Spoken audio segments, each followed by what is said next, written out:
Hey guys, it's the WalterFulpin.com After Dark show for April 7th, 2024. We're going to be talking some NFL free agency signings, an Akshay Bhatia hedge for those of you who bet him in golf, some bad beats tonight with the Pistons and some others. We'll talk about that as well. And plenty of other stuff that we usually get into. I'm really looking forward to the show. So please hit like, subscribe, comment below, share this video. Visit the link in the description for the merch store. All that mean a lot to us. And of course, I had to get that in early. Otherwise, it would be at the 35-minute mark as it was a week ago or 2 weeks ago. But also, please consider super chats. That's really the best way to help support the show, because these YouTube ads pay nothing. I talk about this all the time. Like we'd have better luck finding change on the street than getting paid by YouTube ads. But we've had some great YouTube, great super chats recently. On Thursday, we had a slew for 555 and Kevin Kovac had provided us $15 worth of super stickers. So that was pretty amazing. So we really appreciate you guys for supporting us. And even if you don't, post some comments, any questions. It doesn't have to be about the current topic. We'll answer anything. And tell your friends about the show. All that would be appreciated. And one more thing. My third book is live. It's Jerks of the College Years. You can get this on Amazon. This is a project I've been working on for a long time, on and off. But these are all my stories from college. If you like Jerks of the Week, you'll like this. So that will be another way to support the show. But I am joined by Quacky T. Tom, how are you? Oh, Walt, I'm great. I have to say, I've read your other two books as well, but this is I just got my copy today. I don't know. I guess Amazon is slow in my parts. But I'm only 10 pages in. This is definitely your finest work. So and the way you format it is so good. If you haven't bought a copy of it, I highly recommend it. And Walt didn't pay me anything to say that, as he mentioned. The YouTube ads don't pay much.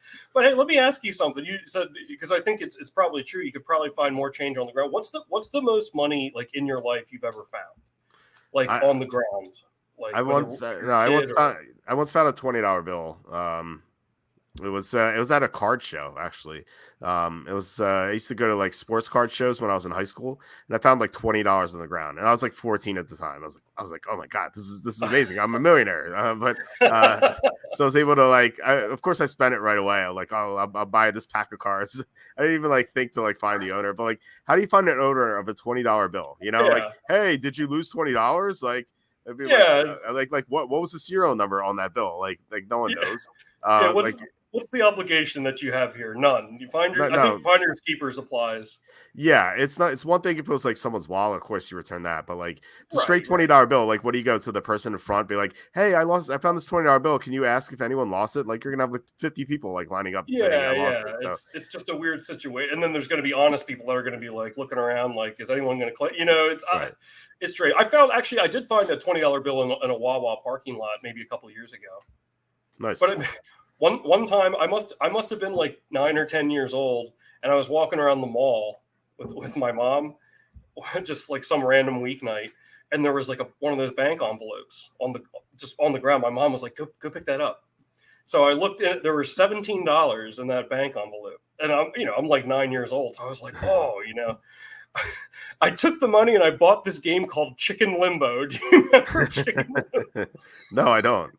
What is that? It's just a limbo bar. It's a kid's game, but the limbo, you know how to do the limbo, right? I assume most people understand the concept of limbo. I know of the game. I can't actually do it because my back is terrible. But you know what it is. You have to shimmy underneath the. Yes. Oh, okay. I didn't. Some things aren't as ubiquitous as I might think, so I had to just double make sure everyone knows. Yeah, but there's a chicken in the middle of it, and its tail feather. It's all plastic, but if you bump it, it's it makes a chicken noise and you lose. So that's what I did. And that's what I'll do with your super chats for those of you that send them. Maybe I'll go buy Gator Golf or something. You remember Gator Golf? I know the name. I don't think I've ever I've heard of it, at least. I've never seen it though. Are you serious? That was one of it was the toy back in the 90s. Well, I don't know about that, but yeah, what could be greater than golf with a gator? A little jingle and everything. And if you got it in the gator's mouth, come in the wrong end of that sentence, it'll go into its tail and flip the ball back at you so you can shoot again. That sounds cool. I wish I don't know. We are 4 years apart, which is nothing now, but when you're growing up, it means a lot, you know. So I don't like how old are you when you had that? I mean, I was probably 9 or 10, so you were probably okay. like 13 or 14. Yeah, so I was already in high school, you know. So like back then, it means a lot. Whereas like right now, it does like I would say we're the same age now, but although you may not, because I'm over 40, you're not. So Gator golf was beneath you at the time. Yes. What kind of games did you play? Remember Perfection? Did you ever play Perfection? They always say that game like started anxiety for people. Mike says chicken limbo. We reached a new low for this podcast. I reached a new low when I won. I was getting under the limbo bar. Yeah, I know it's getting bad. But what were you saying? No, Perfection. I heard that's another game I've heard of, but I've never played it, or I don't know what it is. But a game that gives me like high anxiety to the fact that like I can't even watch people play is Jenga. I'm so like. I just can't watch it because like it's so like I get so anxious because like the whole thing's gonna fall over and like I'm like, oh my god, is this gonna be the one that makes it fall over? I can't play it. I can't watch it. Really? If people start playing it, I have to leave the room. I just can't do it. I can't. It's like the one thing that really bothers me. Like nothing else bothers me. I'm like the most stoic dude. I can't handle Jenga at all. Are you being serious? I'm dead serious. I hate Jenga so much with the passion. Wait, have you ever seen have you ever bore witness to it falling? Oh yeah. It's horrible. I just it's like the worst thing. I can't handle it. Well, what is it about it that make like it's just like the fact that it's gonna like fall over?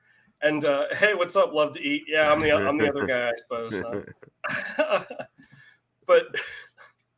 Hey, what's up, Patrick? Yeah, Patrick says, buying the book when I get back from a road trip this weekend, Walt. I made sure to rate the past 2 books on Google Reads account. Thank you so much for doing that, Patrick.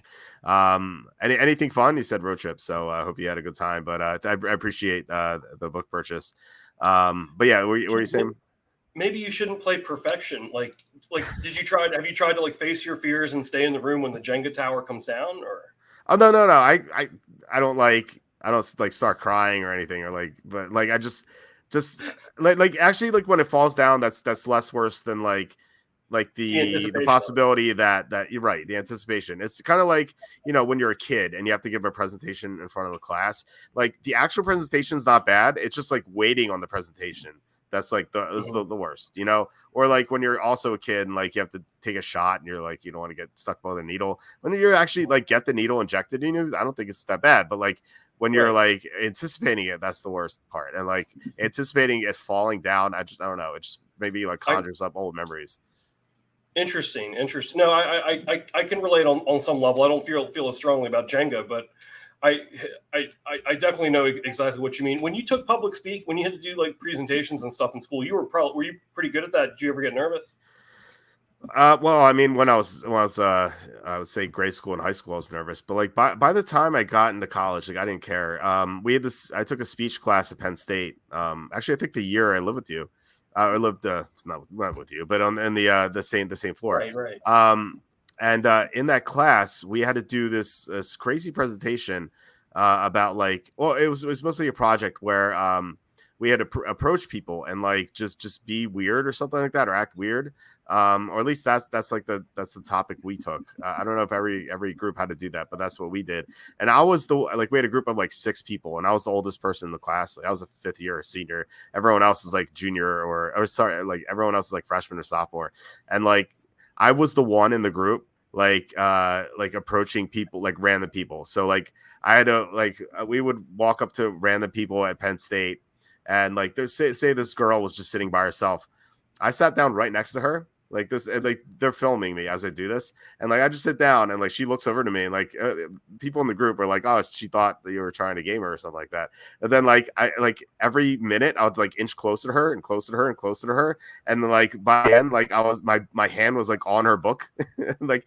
But the thing was, like I could not say anything, like, and so this is like the stuff I did, and like the people were like. My classmates were filming this in the background. She didn't know, and so like I had to do stuff like this. Like, you know, if a guy was sitting down by himself just reading a book, I had to like I had to like sit next to him and like kind of like peer into the book, like see how he would react.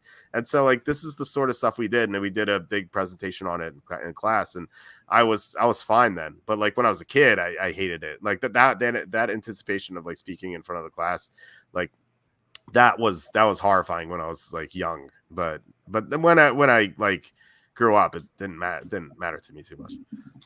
That was for a speech class that they had you do that. That's yeah. I remember I took a psychology class at Penn State. It was my first semester. It was when I lived next door to you, and they told the class that they did this like the grad students or something, I don't know, did this experiment where they had like a college guy like go up to random girls and say, this is a true story. They said this in Psych 2. They would have like they did this psych experiment where they had guys go up to girls on campus and say, hey, like I've seen you on campus. Like, I think you're really pretty. Would you want to go to bed with me? Like, would you want to sleep with me? And then they had girls do it to guys. And then like the average, it was like 2 out of 10 girls agreed. And like 9 out of 10 guys agreed, like on, or whatever, just like what you think it would be. And then there was like a percentage of people that were like, no, but I'll go on a date with you. I don't know. I thought that was kind of a weird social experiment. I've seen that. I've seen that on There's YouTube. no way you could do that today, I don't think. Oh no, I've seen people do that on YouTube today. Like really? these days, but, yeah. But for a college class. Oh sure. Yeah, it might be different for a college class. But I thought the results were like 0 girls did it, and like almost like 85 to 90% of guys would agree, which is pretty funny.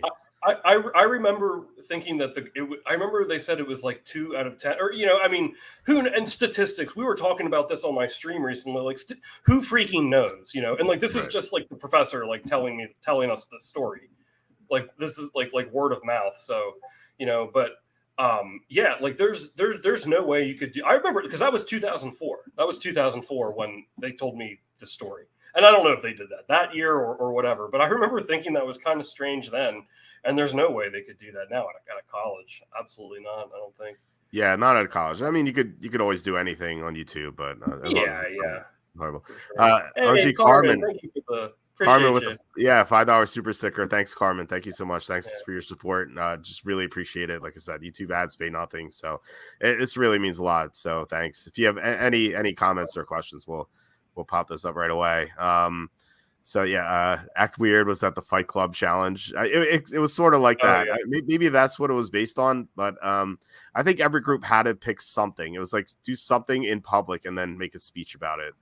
I don't know why, but I did talk about the professor in my books. Her name was Professor Wolf Tie, or at least that's the name I gave her. So that's the next chapter I'm about to read. I just finished Dracula.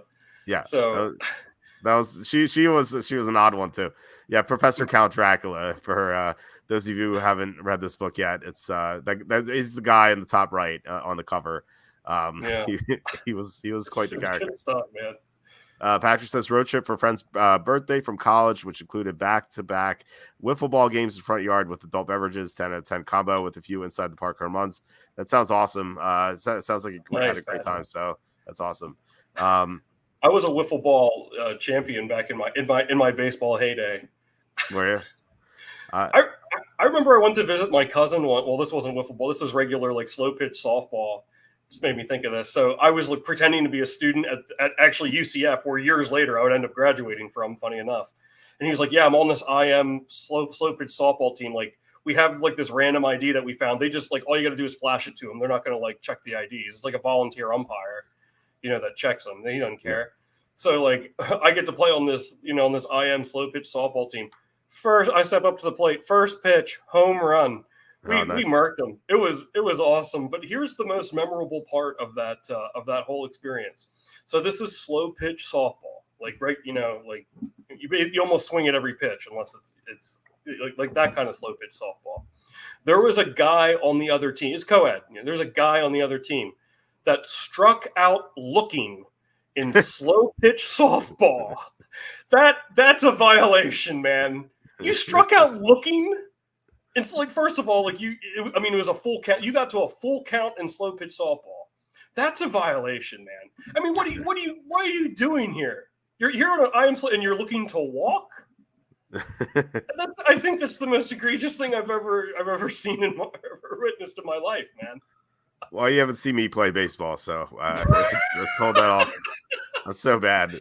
My hand-eye coordination's horrible. I can't Really? I can't judge when the ball's coming. I can't catch the ball in the outfield. I can maybe pitch. That's it. But like, I don't know when the catcher's throwing the ball back to me. If that's like trouble. So I don't know. But at least if you were playing on it, you would go up there hacking. Like maybe Oh you yeah. swing and miss, but like you're not gonna. Like he was looking to take a walk, he struck out looking. Like he didn't even swing at the ball. How can you do that? I don't know. I think you got to reevaluate after that. Tell me See, I'm.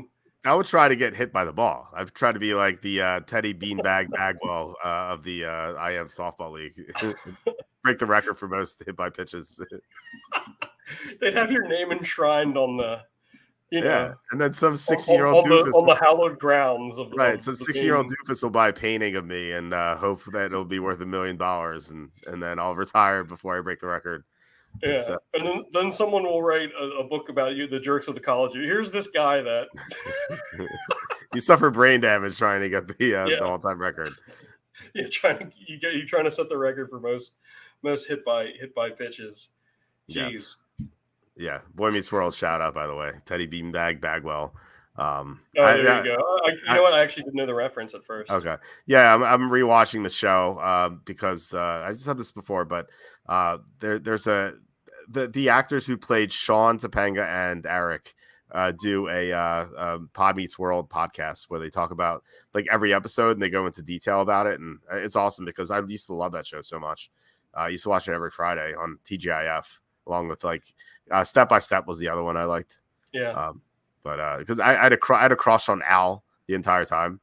And then when I watched it like later, like several years later as a teen, I'm like, wow, Karen's so hot. Why do I like Al? You know, it's kind of weird how your tastes change, you know? Yeah, I think every every young boy are like when we were, when Boy Meets World was out, had a crush on Topanga though. Yeah. I mean, it was almost like mandatory. Did you know any guy like growing up watching Boy Meets World that didn't have a crush on Topanga? I would say that Topanga was maybe like our version of what JTT was, Jonathan Taylor Thomas was for the girls. Yeah, I would think Kelly Kapowski as well, and right. and I didn't Saved watch by the Bell. Saved by the Bell was a little bit before my time. I didn't watch Okay. too much of it, but that was. Yeah, I don't know. Boy Meets World. Yeah, like I would say, like Topanga. Well, no, I mean, let's just let it get there. So, do you hear this thing that like, remember the original Space Jam? Mm-hmm. This is something I only recently kind of realized that there's like a thing that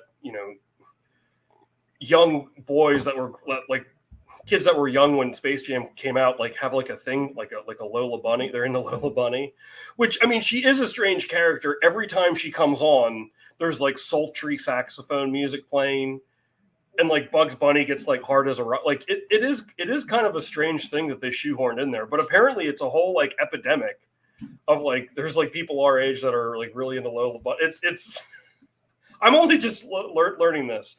But then in the new one, they like made her look like they took away her curves. I saw this meme with it was like The Godfather. It was like, what have you done to my girl? But apparently, I'm just reporting it's apparently a thing. So I don't know. Maybe that's why there's like more furry porn these days. Where like the kids who are growing up watched Lola Bunny and now they're grown up and they have to get their fix somehow. The Amazing Atheist, the YouTube creator, he did this review on Space Jam, and that's what he actually brings that up. And he says next time you see people like going to the fursuit parade, Space Jam did it. It was their fault. So there is actually some merit to what you said there too. Yeah, you know what I found weird about that is like, like the stereotype about rabbits is like they tend to reproduce so much. So like.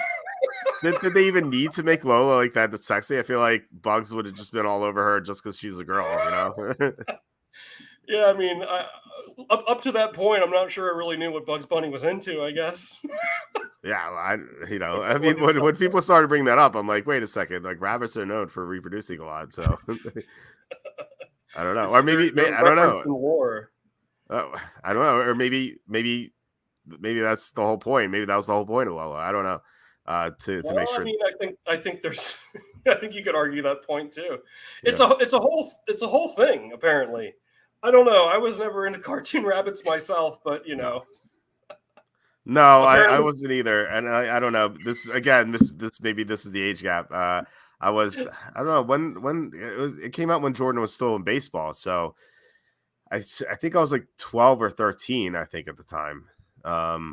Which is like those are the age I first saw my first porno when I was 12 or 13 because I didn't even go out of my way to watch it. I was at my friend Mike's house for his sleepover, and it was his birthday, so he had like a bunch of people in our class for a sleepover at his mom's house. And once his mom went to bed, he's like, guys, let's put on porn. And so he had he had all the porn Simulator channels. Girls Gone Wild. We get the good stuff. He had all the porn channels, and no joke. So I don't know if you're familiar with Star Trek, but you know there's the old Star Trek, the original series, and then there's Star Trek: The Next Generation. But the first porno I ever watched was called Star Trek: The Making of the Next Generation, and it was people dressed as Star Trek costumes, and then they all had sex. They had all sex in this orgy. Like this is like the first porno I ever watched. I was 12 or 13. I was like, this is crazy. Making the Next Generation. Yep. Wow, man. Wow, there. You know.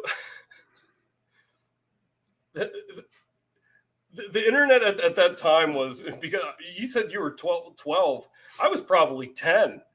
If I was 12, when you first saw your porno, I went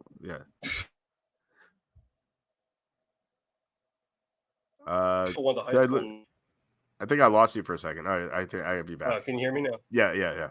So my uncle told me this story. I think this is a freaking great story. So I feel like I might have told you this already. So he went to high school in the 70s. Obviously, no internet or anything. Like one of his buddies had a Playboy magazine. He's like, hey, like so-and-so has a Playboy. And he told my uncle, he goes, there's 2 girls kissing in it. My uncle's like, no way. It's like, dude, that's like nothing. Like it's on like, that's so commonplace. Like that's so tame nowadays. You know, like it's just so, he's like, no way. Like he was just like, never seen anything like that before. But you know, it's funny how things change. I mean, I guess that's becoming desensitized to it, you know, over time. I guess that's the evolution of technology. Sorry, I'm really diving deep here. Y'all getting more than you bargained for here tonight, huh? I guess no, you see posters of 2 girls kissing on like the train if you go on it in big cities. So like the train that you're on. No, seriously, like if you're in a big city, like you might see that ad on a train, or 2 guys, you know, like you'll see that sort of ad, you know, something for LGBT. And back then it was like to have that reaction. It's so funny how things have like things are crazy because like when you know I don't know what decade, maybe 50s or 60s, like when a woman showed off her ankles, people are like, oh my god, like that's so scandalous. Like now, like you know, you could basically see up a woman's butt like these days, you know.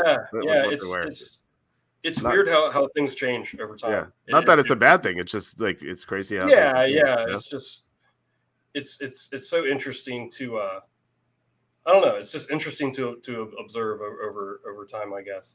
But who would you say was your first celebrity crush? Would you say Kelly from Saved by the Bell? If you had one at all. This is something I've been thinking about recently.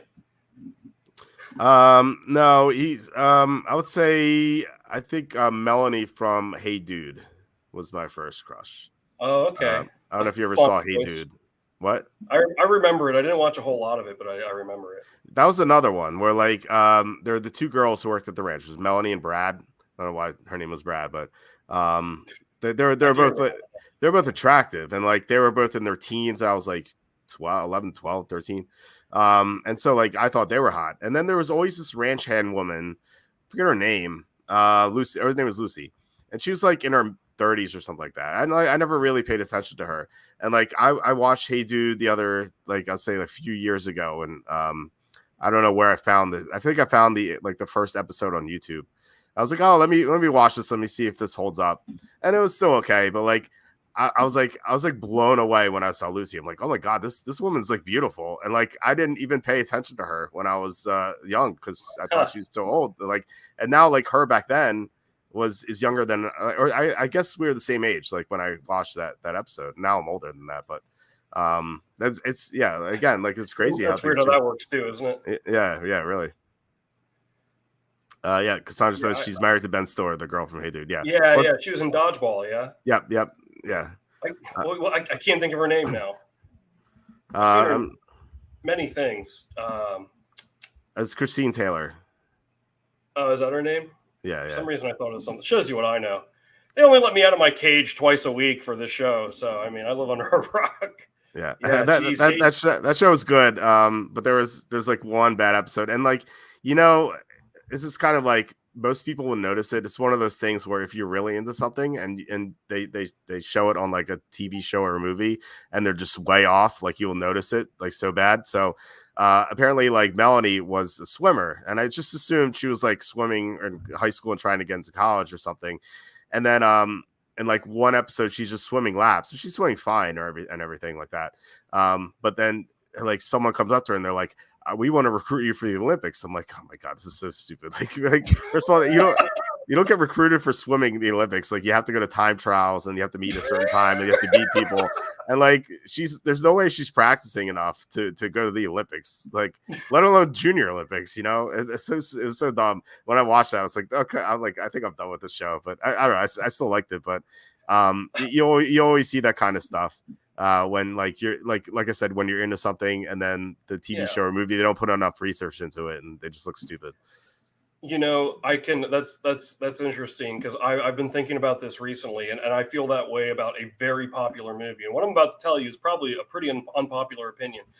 So for those of you who don't know, I used to go to my first major in college was music. Music really defined my life for a long time. I played clarinet and saxophone. I used to sing for a band. Played classical jazz. Also, I used to sing for a band that did like alternative covers. So I did, I dipped into a lot of different parts. So you ever see that movie Whiplash? It came out in like 2014. That movie sucks. Really? I don't understand why it was like critically acclaimed. That movie blows chunks. It's one of the worst movies I've ever seen in my life. I can't believe that people like it. I just think it paints like such a fraudulent picture of what to a large extent, not an entire extent, as to what that life is like. I mean, like it is cutthroat at that level. So like that is accurate, but it's so like. I almost found it insulting in a way, like not really, because I don't get insulted over stuff like this, but people, Whiplash, it was so good. That movie freaking sucks. I don't care what anyone. I said what I said. I'm so shocked that it's like critically acclaimed and whatnot. Have you seen it? No, I hadn't heard of it. Well, you should check it out after I. Yeah, I'll be sure to watch it right away. Yeah, I mean, and I'm not, I have hard opinions on movies. I'm a self-proclaimed cinema snob. So if you like the movie, I'm not saying, you have bad taste. That's not what I'm saying. Same thing like you said. I just thought it painted such an inaccurate picture. I mean, and then, like you said, people might, I didn't feel like they did their due diligence, kind of like you said about like the being recruited for the Olympics sort of thing. So, yeah, I don't know. I was just so shocked at how popular it was, but I don't know. You know what? I mean, I also am admittedly moderately contrarian. There's a lot of like things like that I don't like, but I really did not enjoy that one at all. I felt that way about the first Suicide Squad too. Did you ever see that one? No, I don't like those comic book movies. Just can't get into them. I do like Batman. Because I think the difference is like he worked hard at his trait, granted he's a billionaire, but right.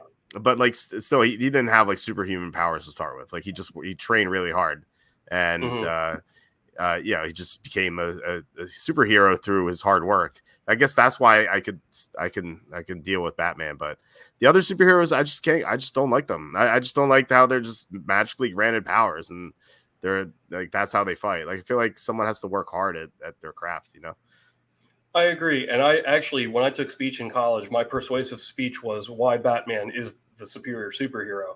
Because he's conceivable. The idea of Batman is conceivable while it's probably not practical. Like first you have to have a lot of money to get all that stuff and like train really hard. You know what I mean? But like it's it's still conceivable. But I mean, I'm a huge Batman fan, and the Dark Knight trilogy.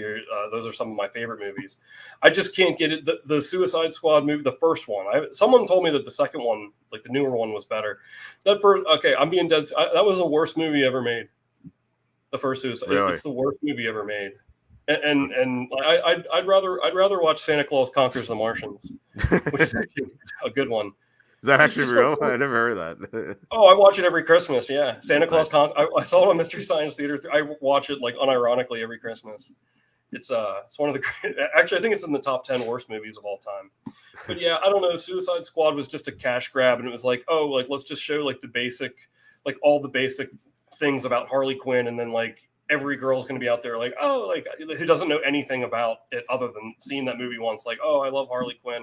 I don't know. I know it's for like, I get it. It's about money, but I think it does a disservice to the true fans. So anyhow, I digress. I don't want to go too far down this. Well, we can read some comments. Cassandra says, I met a guy at a bar who used to have the all-time college baseball hit by pitch record. Someone broke his record while stationed in Iraq. His mom wrote him a letter to tell him about it. And he was like, Mom, I'm stationed in Iraq in fear for my life. Thanks for taking away my biggest accomplishment from me in this moment. Oh my God. Poor guy. He could like keep bragging to his friends that he had the record. Like now he's in second place. Do you know like how high was it like an absurd amount of times that he got hit by a pitch? Do you know, Cassandra? I would love to know that as well.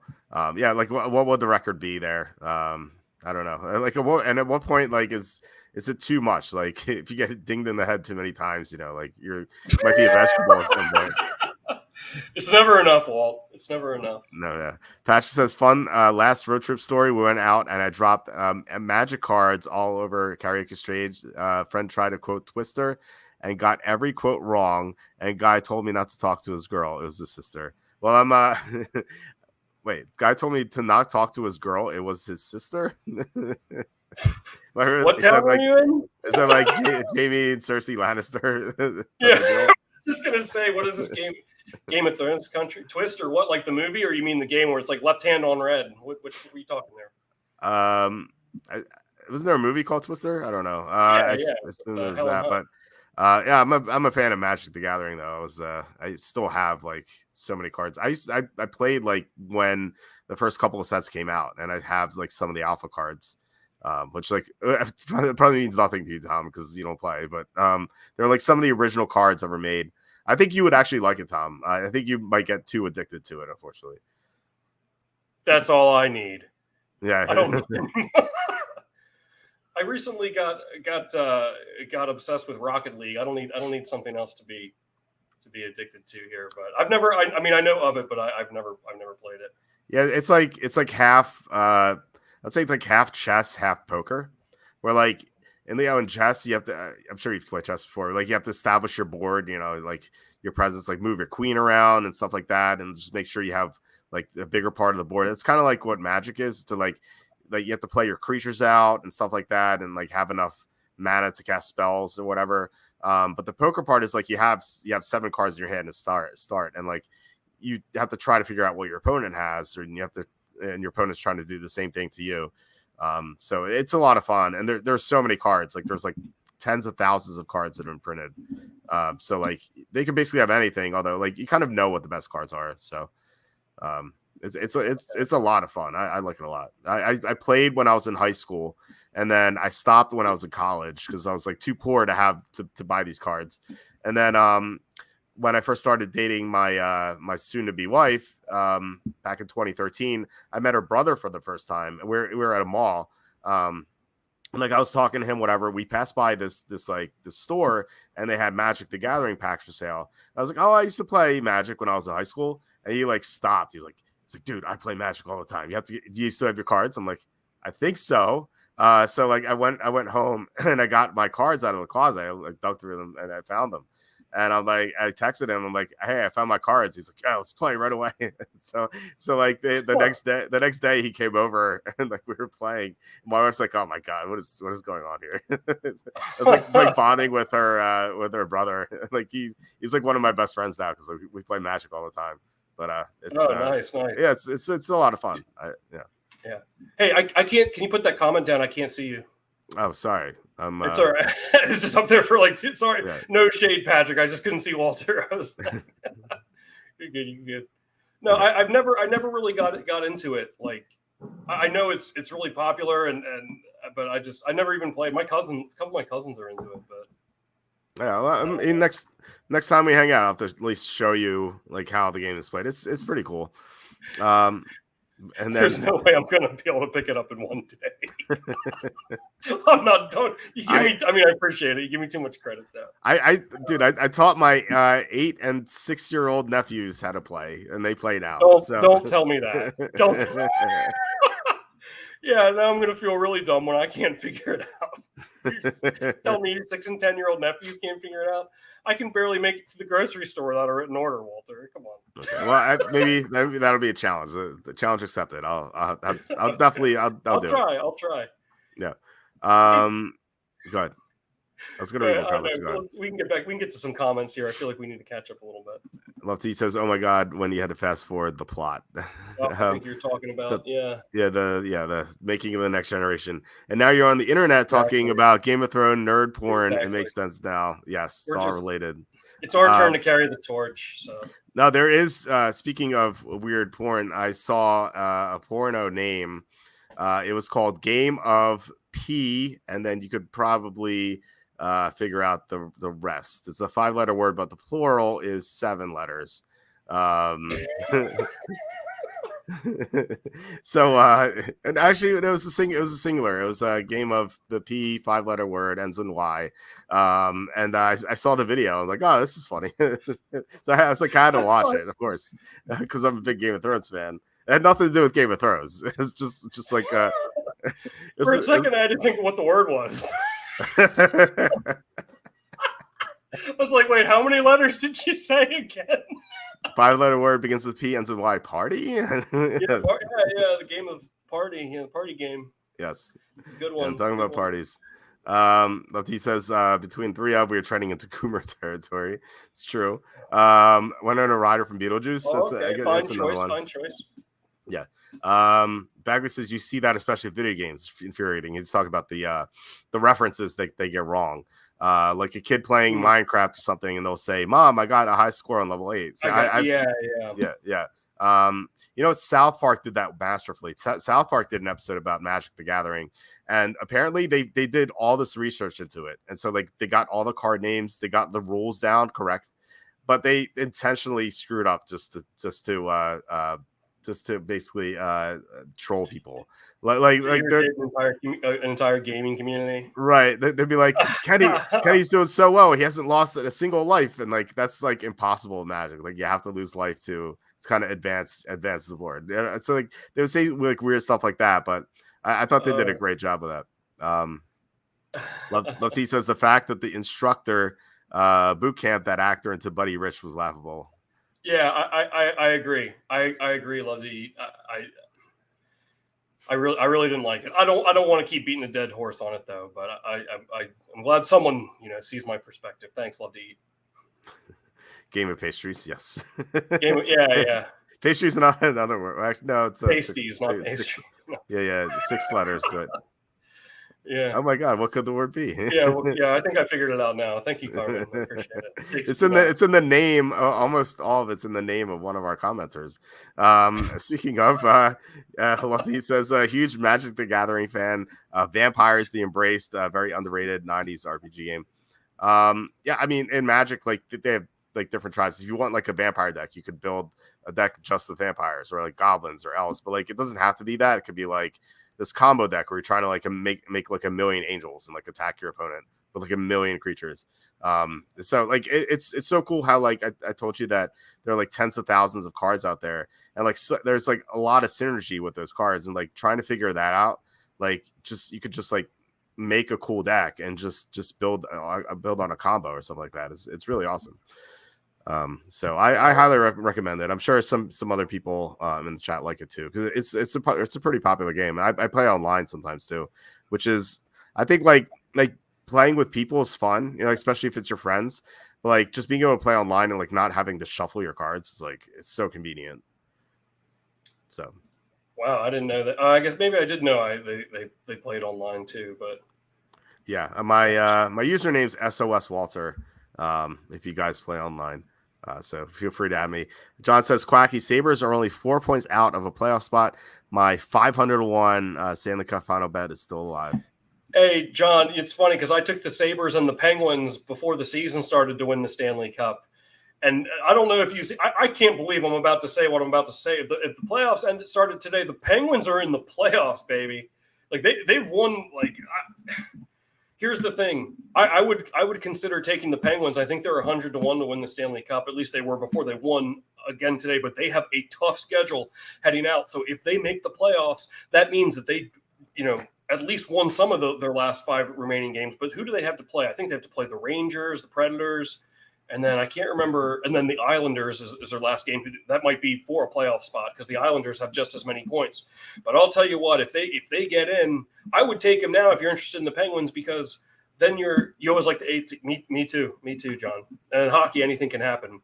Because at that high number, yeah, they might miss the playoffs. But if they get in, they're coming in with a full head of steam, and they beat some really good and really strong opponents. So take that for what it's worth. I might take the Penguins again. I took them before the season at a number that's not 100-1, but yeah, I think it's worth a shot, because if they get in, it's because they beat some good teams. So they're 120-1 on FanDuel right now. Okay.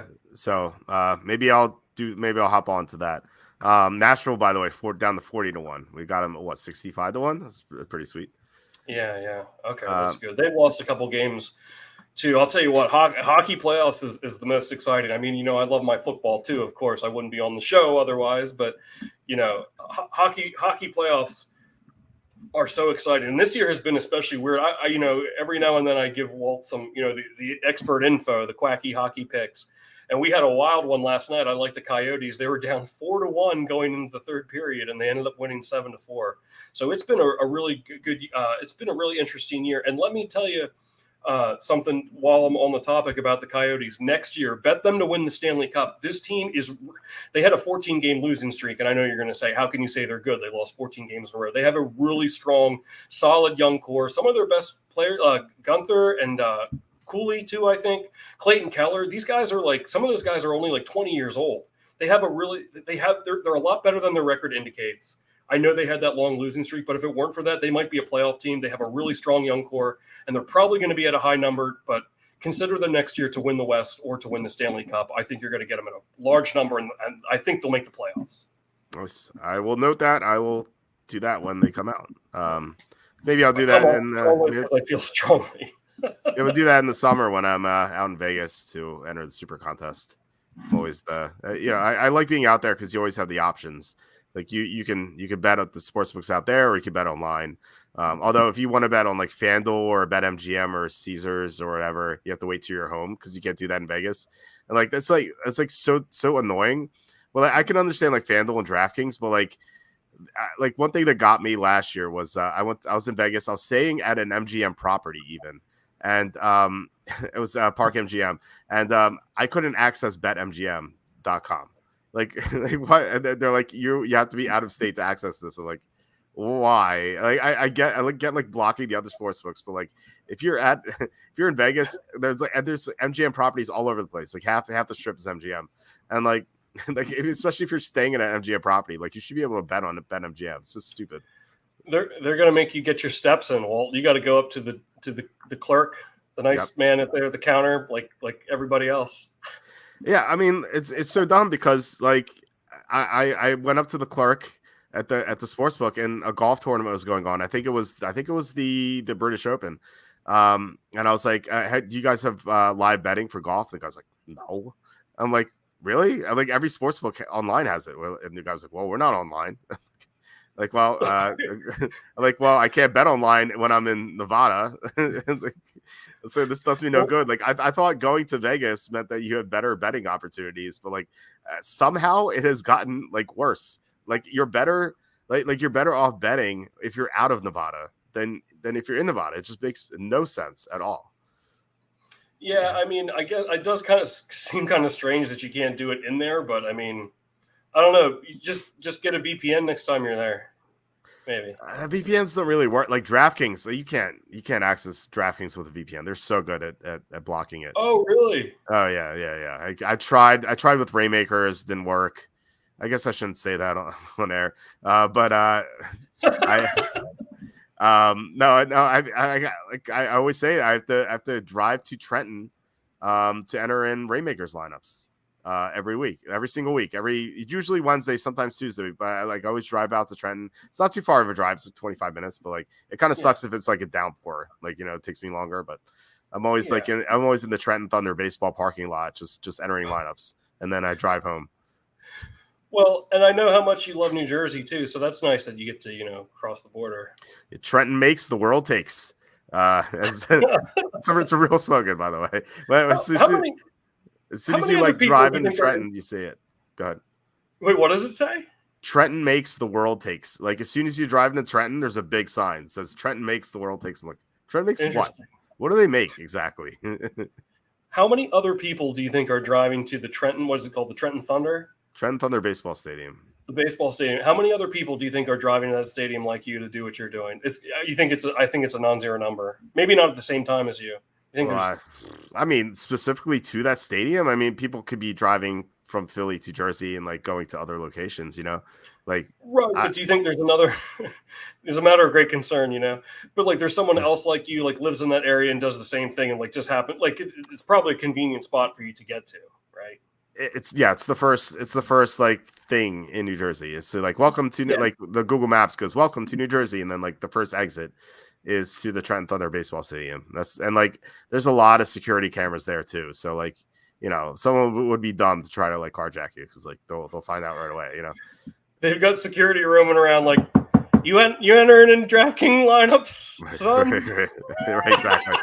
I don't know. I've never run into security there. Like I've actually seen security, but they like, I just park my car. They don't do anything. Like, because there are a lot of other park cars there. Like it's a big like facility. Like I'm sure there are like people working there.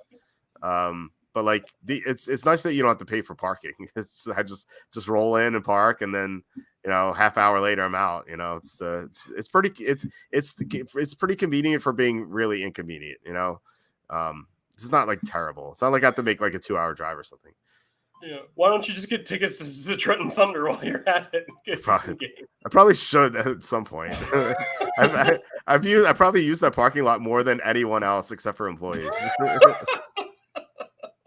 John says Walt and Calvin Ridley make that drive. Yeah. See him in there a couple spaces down. Right. Like, oh, Calvin, don't make that bet. Jeez. Yeah. There's gotta be at least one other person. I'm telling you. Well, I think a lot of people do Philly to Jersey, or maybe Delaware, depending when they are. That like do that for Rainmakers, but or maybe other bets. But I don't think specifically Trenton Thunder Baseball Stadium. I got there by accident. I was looking for a Starbucks, and I was like, oh, what's this? This is like a big parking lot. I'm like, oh, let me park here. I didn't even know it was the Trenton Thunder Baseball Stadium. And I looked, I was like, just that Trenton Thunder. I was like, oh, I know that. I've heard of them. I should go to a game at some point. But so I mean, if I didn't have two kids, maybe when the kids grow up, I'll go to a Trenton Thunder baseball game. I won't know any of the players, or I won't care about the result, but I have to like, pay my respects for letting me use the stadium parking lot. Yeah. You owe them. You could at least go to one game as a small token of your appreciation for letting you loiter in their parking lot. Yeah, one day. Cassandra says, did a quick search. I'm guessing the hit by pitch guy was John Cryer at Southeastern Louisiana. He's hit 76 times in 215 games. That's once every 2.82 games. Actually, it doesn't sound that bad. It's like a 3-game series. So once in the series, it's like that was some good math there. Oh yeah, very nice. I didn't use my calculator. Right. I didn't use my calculator at all. Hey, Cassandra, Southeastern Louisiana, isn't that where Bobby Boucher? Isn't that home of the Mud Dogs? No, that was South. I don't think it's. Is it the exact school? It's South Central. South Central. Okay. Wait. Yeah. Wait. Where? What was the Mud Dogs' name now? Is it South Central, Southeast Louisiana? It was South Central Louisiana State. South Central Louisiana State. Okay. Yes, thank you, Google. Did that quick search. John says, good tip. They're at 120 to 1 right now. I assume you saw Penguins. that. Yeah, Yeah, I'll the tell you Penguins. what, and I went as a Penguin. I've been a lifelong Penguins fan too, and I went on a freaking rant about how, I mean, they ought to be ashamed of themselves, like the way they played at some points this year. I won't lie, but they do have some really good. Like they got Riley Smith, they have Carlson. Obviously, Crosby and Malkin, their best years are behind them, but they're still having solid years. So like they're definitely capable. Like they have like their goaltending is mediocre, but I think at 120 to 1, it's really worth it. So anyhow. Yeah, I might bet that too. Sue asking, what was that Rangers Devils fight 2 seconds into the game all about? Do you know that? I didn't see that. Okay. Usually it's like, I'm guaranteed like 9 out of 10. This is the case. Usually it's and this makes sense because these teams are close. It's usually like a girl who's with a guy on one team starts sleeping with a guy on the other team. I guarantee it's that. Wait, are you being serious? Yeah, of course. Puck bunnies. Yeah. Of course, dude, that's the whole thing. That's serious. Really? Oh my god, yeah. You never saw the show Puck Bunnies? No. It's so good. It was, I think that's what the show is called. It was like this like hour-long drama, like shows like the OC, Beverly Hills 90210. It was basically it was like hockey, except it was like hockey players. And like the girls who follow the guys around, they're called Puck Bunnies. Wow. And dude, it makes sense. Like Rangers, Devils, that's very close. I guarantee a girl sleeping with a guy with the Rangers or vice versa starts sleeping with the guy on the Devils, and that's what they're fighting about. I guarantee you, 100%. Wow. Do you remember the Seinfeld episode with David Putty? They went to he dressed up with he put like the Devil's face paint. Yes. That's a great episode. And then with like the priest from where like South America comes in, and he's like, like he did the face, and didn't Elaine break up with him because he did the face paint? Yeah. Putty was always my favorite on the show. He's so good. The guy who voiced him, he's terrific. Like he always does the same character in other stuff he's in, like including like animated stuff. He's in a bunch. He does a bunch of voices. It's always like the same character. It's pretty funny. Yeah, the Putty was a really good character, but I would draw the line of the face paint too. I don't know. I think it gets a little strange. I mean, I guess it's different when you're like, I went to a Braves game in 2002. It must have been. I got to see Greg Maddux and John Smoltz pitch in the same game. I was 14 years old, and my cousins and I, we wrote like number 10. We like Chipper Jones. I was always a big Chipper Jones fan, one of my favorite players growing up. And we like wrote, I'm like 14 years old, and we wrote number 10 on our stomachs, But like, right. I don't think as a 37-year-old man, I could get like my face painted up and like take myself. And I'm not throwing any shade at anyone who does. Yeah. But like, and go out to a game, like imagine like they get crushed because that's happened. Like in Minnesota, like the guys dressed up like a Viking, blowing the horn, and they lose like 42-0 or something. Could you imagine that? I would feel so weird. Yeah, it would be pretty embarrassing. I think they're like, unless you're a kid, I think the only way you can justify that is if you're with a girl and she's getting her face painted with her friends or something like that. She's like, "Oh, get your face painted," and like you're like, "Oh, I'm not gonna do anything. You paint my face." And she's like, "Okay, I'll paint your face." I feel like that is like the only way you could justify it, because like going out of your way to do it yourself, I think is, as an adult, that's just embarrassing. As a kid, sure. As an adult, no way. I just, it's like, where's the time? I don't have the time to paint my face. Yeah, I don't even care that much. I would feel strange. The other stipulation would be if I had kids and they were getting, that's allowed. That's not a violation according to my standards. Yeah, my son's too. We go to a sporting event. I'm willing to bet in 10 years I paint my face because he does it. My son's crazy. He just runs around like a madman, and he just like throws stuff. He just like breaks all of his toys, and then he cries when they break. Like it's crazy. It's funny, but it's like it's frustrating when like he like throws like his Luigi toy off the stairs to see what happens, and then Luigi's arm falls off, and he's like, "Luigi, like why'd you do this? He's gonna break." That's great. Yeah. Cassandra says 20 years old is like a 9-year veteran in NHL. Seriously, they start them young. in the NHL. They had Crosby was like 15 years old when he started playing for the Penguins. I swear to God. Yeah, no, he was 18, or he might have been 17 actually. That's insane. John says betting rules are ridiculous. COVID mask rules made more sense, and that's saying something. Yeah, especially the idiots who wore the mask in their cars by themselves. Always, and you still see that from time to time too. I swear, like I'll see it like once in a blue moon. I'll still see it. I'm like, what are you doing? That's one I haven't seen in a while. Okay. Yeah, it's crazy. In a Lamborghini, John. Yeah. So John says, what's crazy about the Rice story is that he was renting that car for $17.50 a day. Dude, if I was just like a rich football player, I wouldn't even drive. Like I would just have a driver myself at that point. Like why even burden yourself with that? Plus you're helping the economy. Like you're giving a job to someone, and it's a tax write-off. Yeah, exactly. Yeah, I never well, I don't know. Maybe I guess you think differently when you have that much money or something. Maybe. Yeah. We'll go with Son says I went to a Trenton Thunder game at that stadium. So yeah, you know of the parking lot that yeah. You've seen the other, the the other degenerates in the parking lot. I know.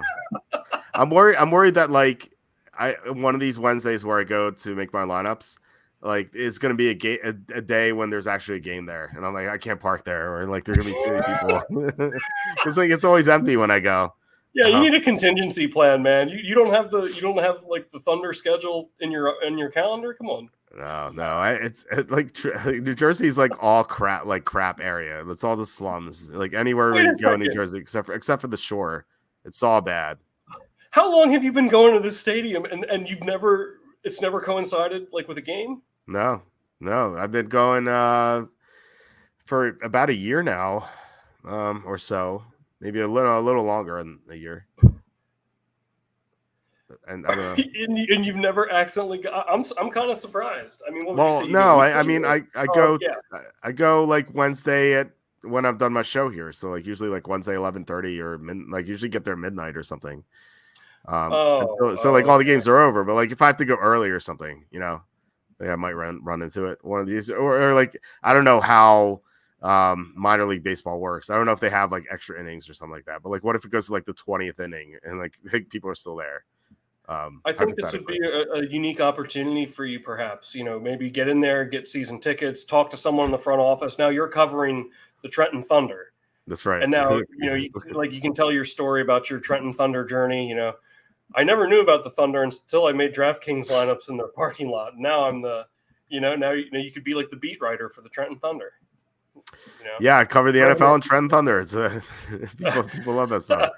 You get like a little side income, Yeah. Bagley's saying, now, Walt, do you have to physically drive down there, or can you drive your vehicle to the parking lot in New Jersey? No, you can't. You can't you can't use a VPN for DraftKings. I tried. Believe me, I tried. They're so good with their VPNs. In fact, like they'll flag you if they think you're a VPN. I actually got an email from them because I tried to access with the VPN. It was one of the good ones too. And I tried like multiple VPNs. I tried multiple locations. It does not work on DraftKings. Like you actually need to be at the location. And they said they okayed it. Like I'm like, hey, can I go out of state to enter my lineups? Like, yeah, just can't be in Pennsylvania. I'm like, it's so stupid. Did the email say we recommend going to the Trenton Thunder Park? Yeah, it should have. I'm like, wait, do you guys know of any good places? Location. Right. Do you guys know any good locations in New Jersey? I should have asked them that ahead of time. Oh man, this is good stuff. Stuff. The Trenton Thunder. I'm gonna follow the Trenton Thunder on Twitter later. Yeah, right. Thanks. Yeah, I should thank them for using my parking lot. I probably shouldn't because they'll close it down. It's just wide open. You can just go in and park. It's so weird. Like I usually like there are gates. I guess because it's not a professional stadium, But if it's like the Lincoln Financial Stadium, like, you could never park in there, Right. Like, right. But like it's just wide. There's no gate or anything. You just go. But there are always like 5 or 6 other cars in there. I guess if people are working at night.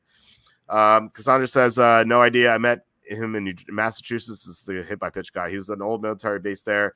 Couldn't even guess what the Southeast Louisiana mascot is. Is it the Lions? I want to guess. Am I right? I want to see if I'm right. Oh, Slew. I think Slew's calling out here. Oh, did he? It is the Lions. Yes, I remember the logo. I remember the logo being like green and yellow and looking like lettuce, like a lettuce leaf or cabbage leaf or something like that. It was weird. See, it says Lions.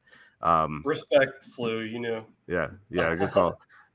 Does Q have a favorite hockey team? Q is you, Tom.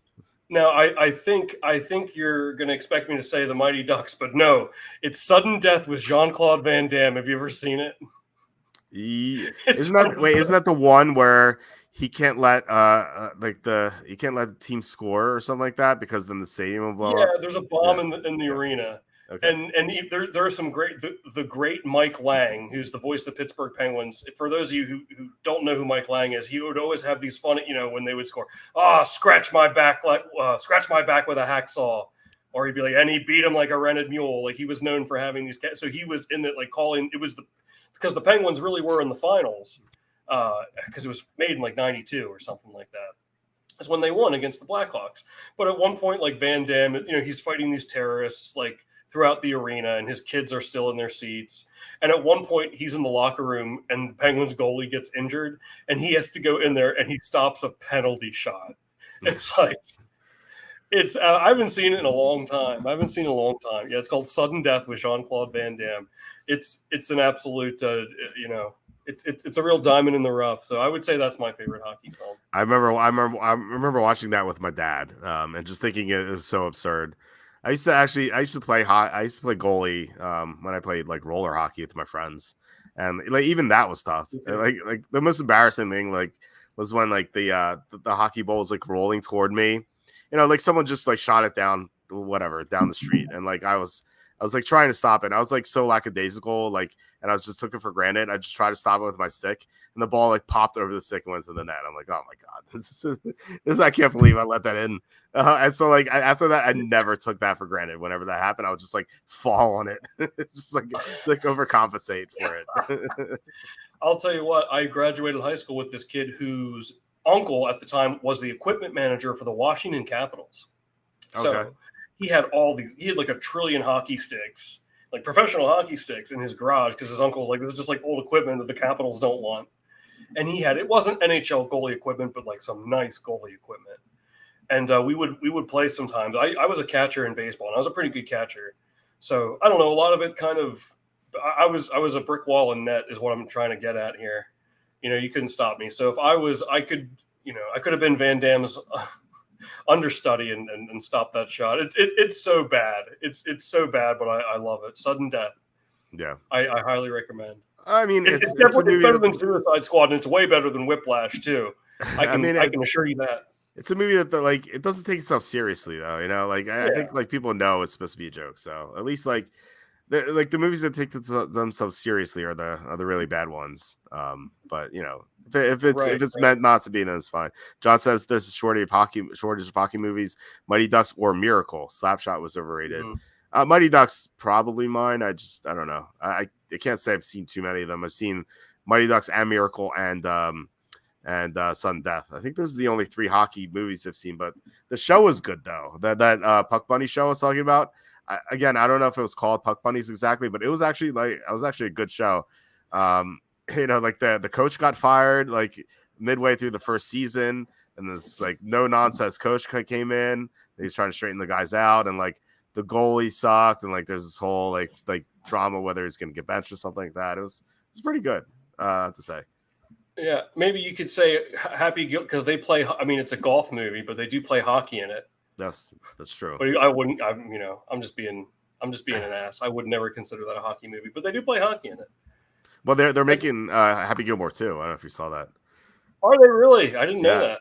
Yeah, Shooter McGavin's in it. I think Tiger Woods is going to be in it too. And I think he's going to play. It was that old the old black guy who had trained Adam Sandler. I don't know his name. Yeah. Tiger Woods is going to play Chubbs Peterson? No, he's going to play his son. Oh. Because I think that actor died. Yeah, Carl Weathers. Yeah, Yeah. the late Carl great Carl Weathers. Weathers. Yeah, He just yeah, recently passed too. yeah. Carl Weathers died. So, I think that I think Tiger Woods is going to play his son. I think Phil Mickelson's going to be in it too as some sort of character. Okay. But yeah, I mean, Adam Sandler is obviously making it, and like, which is a good thing. I think Adam Sandler's movies are mostly great. There are a couple bad ones here and there, but I usually like. Yeah, no, they are usually pretty good, especially the ones from the '90s. This is a funny thing about Happy Gilmore because it's one of my favorite Adam Sandler movies. But when you really break it down, like, why are we rooting for Happy Gilmore? He's kind of a prick, and like if you're Shooter McGavin, like yeah, he's the antagonist, but like I'd be irritated too.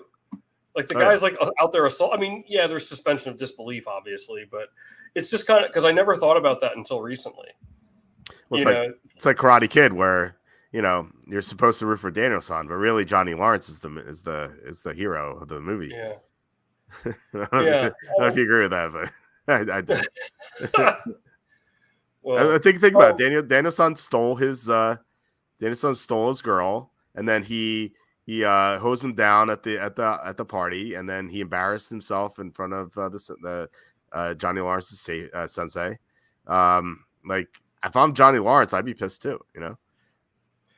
I'm going to be honest with you. I don't think I've seen the Karate Kid the whole way through. Wow, dude. I was before when I know the gist of it, but before when you said I hadn't seen Game of Thrones, like, okay, I understand that because like some people didn't have HBO. And then like when you said I haven't seen Clue, I'm like, yeah, it's kind of like, it's a cult classic, but it's not like a super popular movie. But then, like now you're saying you haven't seen Karate Kid. Okay, well, how about before next Saturday? I'll watch Karate Kid. Okay, well, don't watch 2 or 3; they're bad. But you can watch 1. Like I know I've seen some of it, like a long time ago, and I played the video game on NES. Oh yeah, me too. But so I'll get partial credit. You know what? There's actually a lot of like classic movies that I haven't seen. I'm ashamed to admit I can't think of any right now, but. I must have seen Karate Kid like 30 times in my life. Really? Oh my god, yeah. I love that movie. And of course Cobra Kai, the TV show.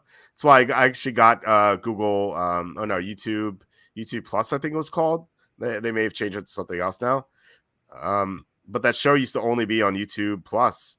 And so like I told my wife, I'm like, dude, I'm getting this. She's like, we already have so many streaming services. I'm like, and I'm like, no, this is serious. I have to get this.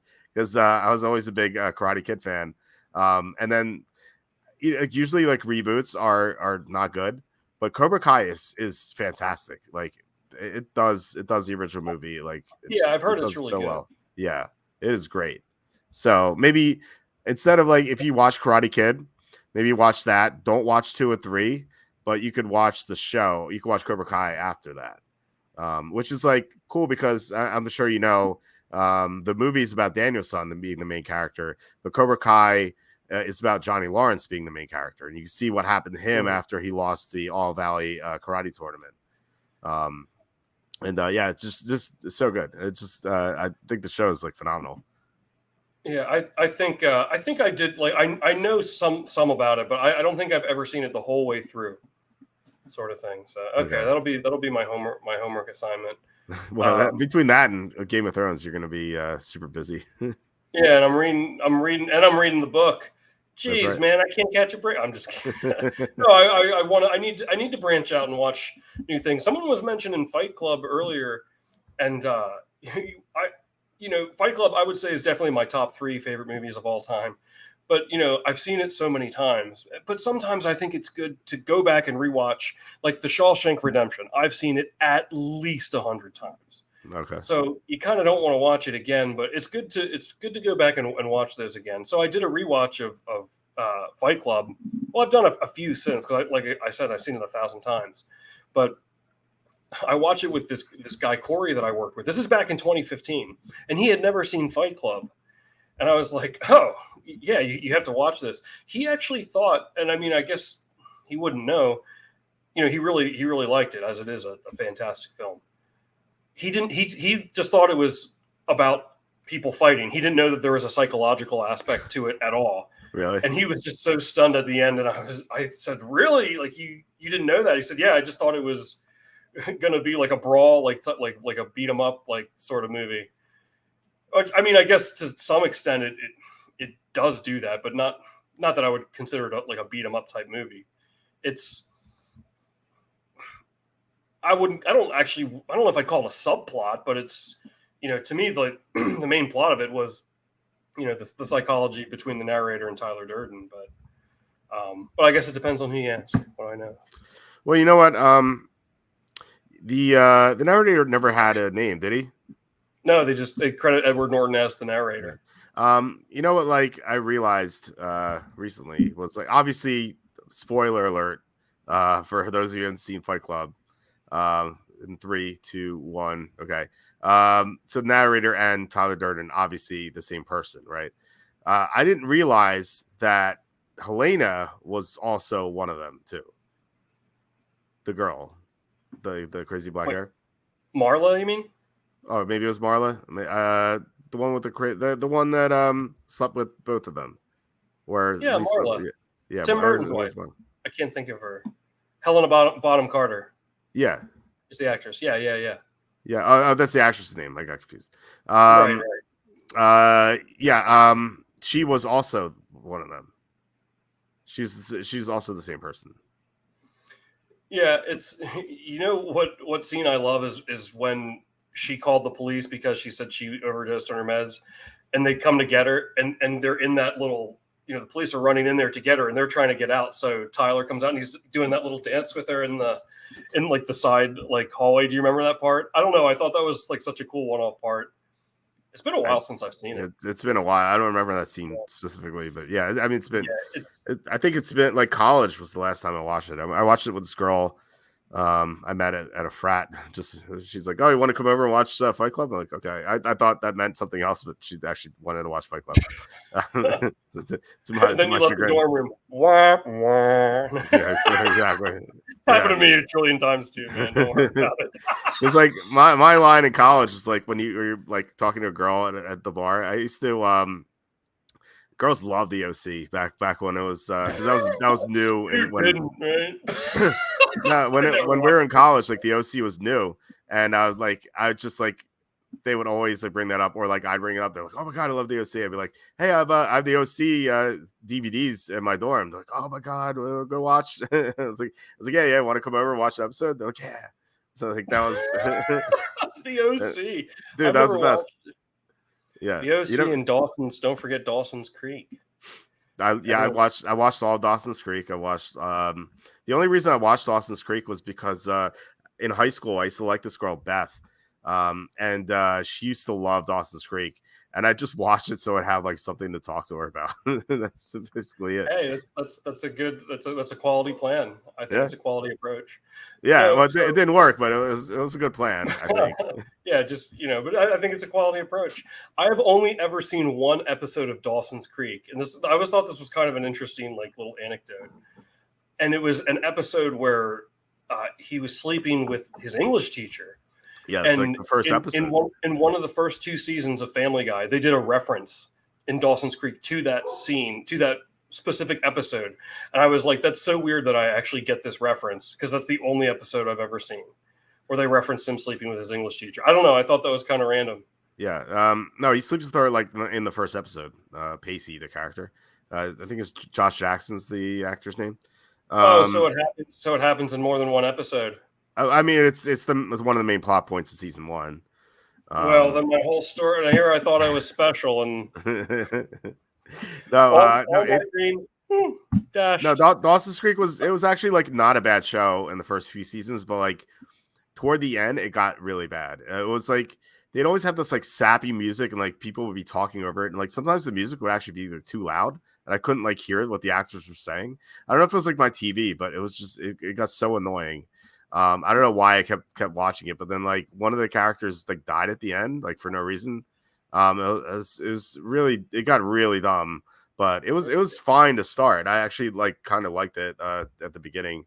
But I was a big OC fan in season 1. Like season 1 of the OC, if I had to make like I made a top 10 list of like best TV seasons of all time with Kenny. Like the OC didn't make the cut, but like if it was expanded to like top 25 or top 30, I think the OC season 1 would have made the cut. It's one of the best seasons, but that show went downhill really fast after that. Wow, like I've never even seen it. No, it was great. I mean, it was like you feel sorry for this kid, like the main character. He's like his brother got arrested. He's like he was in juvie, and he like his lawyer like tries to take him out, and he's like, hey, is your mother gonna pick you up? He's like, no, I don't know where she is. And he's like, well, do you have anywhere to go? He's like, no. And like he has nowhere to go, so he just takes him in to his house, and he lives in Orange County, obviously like super rich. It's all about this kid like trying to kind of like settle in and he basically like the lawyer who kind of took him in. He has like a nerdy son who like it gets beaten up by like the water polo teams, like the big thing in the show. But like this guy Ryan, who's like the main character, he like saves the nerd from getting beaten up, and then he makes like the sworn enemy, like the captain of the water polo team wants to take him down. And so it was good. Like the whole first season was awesome, and then it just got really bad. Like I don't know. And then there was like 4 main characters. They killed off one of the main characters after season 3, and just like season 4 is just horrible. Wow, I didn't know that this was like such. I mean, I've heard of the OC, but I never knew it was like a huge show. I guess I didn't really watch. I haven't really watched a whole lot of shows. Maybe I have. I guess it's not true. I never watched any reality television. You know. Like, well, it wasn't reality, but no, I know that, but yeah, like I was just thinking, have you ever actually like watched an episode of the Kardashians or like any adjacent show like that? I haven't either. No way. I can't watch that crap. The only reality show I ever watched was I guess it was reality. It was called Joe Millionaire, where the guy is the guy is he's a fake millionaire. He's worth nothing.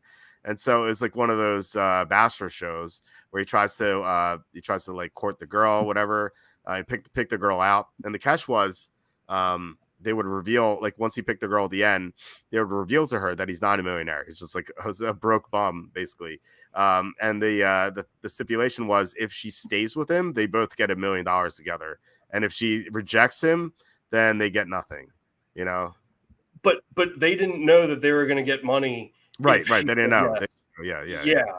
Zora was her name. It was they tried to reboot it, and I don't think it really landed because there was only one season. When do you think that was? Like 1999? It was 2002, and I know this because it was either fall 2002 or spring 2003. I know this because I was a junior in college when it came out, and I know that because my roommate Jared at the time, who was I wrote about him in my book, he was a farmer, so like he didn't know any TV, but he actually knew what would happen in Joe Millionaire because the runner up of that show was someone he knew from his hometown, and so he knew. He told me he's like that blonde girl, she's going to be the finalist, but she's going to lose out to the brunette. I was like, really? He's like, yeah, I know this is going to happen. I know her, and I was like, did he pick the wrong girl? He's like, no. He's like, that girl is a giant B word.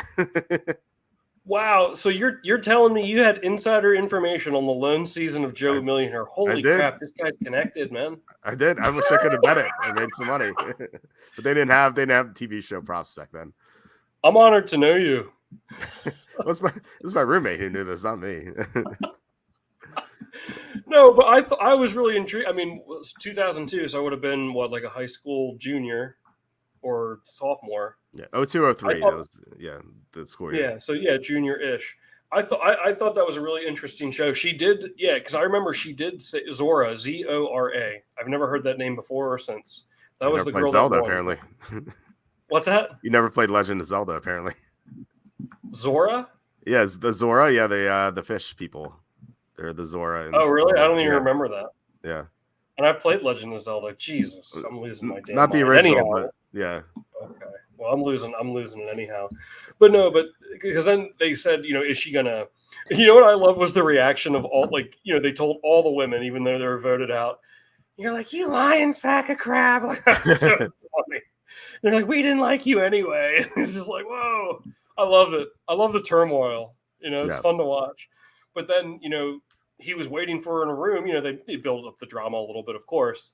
And then she comes in, and that butler came in. He goes, because you said yes, I think he uncovered like a little serving plate. He's like, we have made you instant millionaires. And they were like, who knows if it was, maybe they didn't know, but at least the audience wasn't clued into it. So I always thought it was kind of an interesting ending, especially to a show that only had one season.